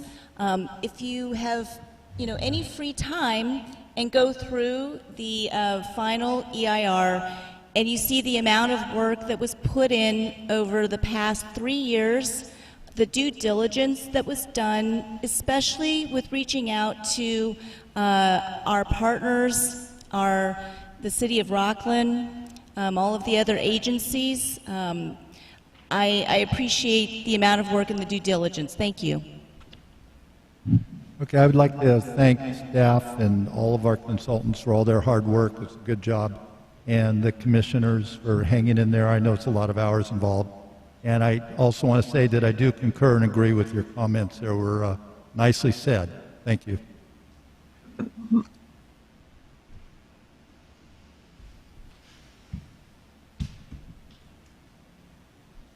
We're not done yet.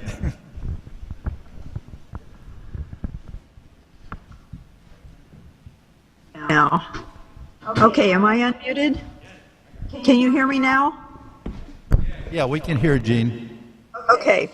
I wanted to say I agree with a number of these comments, and especially the studies that have been done, and some of the comments reflect an earlier, the earlier version of the project and not necessarily the most recent things. I agree with Mike about the studies, and they have been well done, and Bonnie and Linda that go through the latest environmental impact report, and you'll see the studies are there. And when you have Caltrans and even Rockland and other agencies agreeing that your studies are valid, you can see that they're not going to do that if they think that these studies are trash. They're not trash, they're valid studies. I wanted to mention about the median. I think it's the median, whether it impacts Homewood getting their trucks out. That can be looked at again. That's one of the items that I brought up way back, so that may have already been looked at and changed if it needed to be, but if not, I'm sure that could be looked at again. I think it's really important that we understand where Loomis is financially, and it's not just the effect of COVID and what that does to our budget and everybody else's, but the fact that we don't have enough income to pay for the kinds of things that we want, even in our roads. And we like to have our rural roads, but one of the things about a rural road is it's an awful lot of miles of pavement with not many people on it that are bringing in the dollars to pay for that. And this will significantly help where we are on that kind of thing. I like the idea of bringing in jobs. That's something that Loomis can use and will help us in a number of ways. I think we can keep an eye on what happens, and if there are traffic problems, we'll have to work on those and see what can be done about it. I don't expect that Starlight Lane access, the one that's next to it, to get opened up again. I think Rockland had requested 2 of those openings onto Brace, and it turns out we don't really need that second one, but we're leaving it in there for emergency. So if emergency truck needs to get in, the fire trucks or something, they can get in, or if there's some need to get out in quickly, it's there only for that, and I don't think anything else is going to happen. And I think people will very quickly learn if they accidentally turn right onto Brace. They'll do it one time. They're not going to be a repeat customer coming back and doing that same thing again. Now, does this affect me? Yes, I use Brace quite a bit and turn left on Sierra College Boulevard. And yes, there will probably be some extra traffic, and I might have to wait an extra, who knows, 30 seconds or one quick light to get through before I can make my turn. But I look at it as I'm doing that for the good of the town, and it's something that I can certainly live with to see the improvement that we can have for the town. This is a membership department store. Not everybody wants to pay a fee to be a member of Costco, so it's not like the whole universe is going to descend and go to Costco. Everybody doesn't want that. Everybody doesn't want to buy bulk. They don't really need 17 jars of peanut butter or a case of tomato sauce at the same time. So I think some of these things people worry about, which is fine to look at it and see those realistically.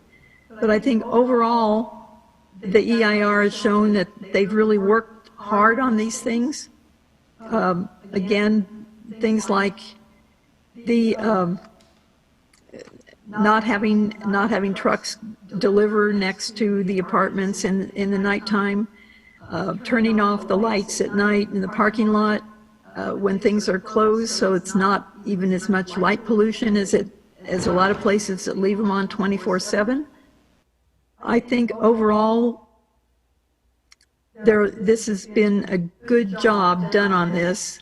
A lot of work has gone into it. A lot of thought has gone into it. A lot of response to people's comments have gone into it. And I hope that the people that are still upset will have some patience, wait and see.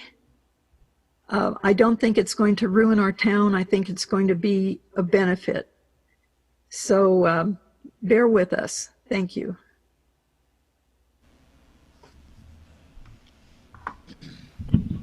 With those encouraging words, I would like to propose, Chairman Abranovich, a motion that we approve Resolution 20-11, which is recommending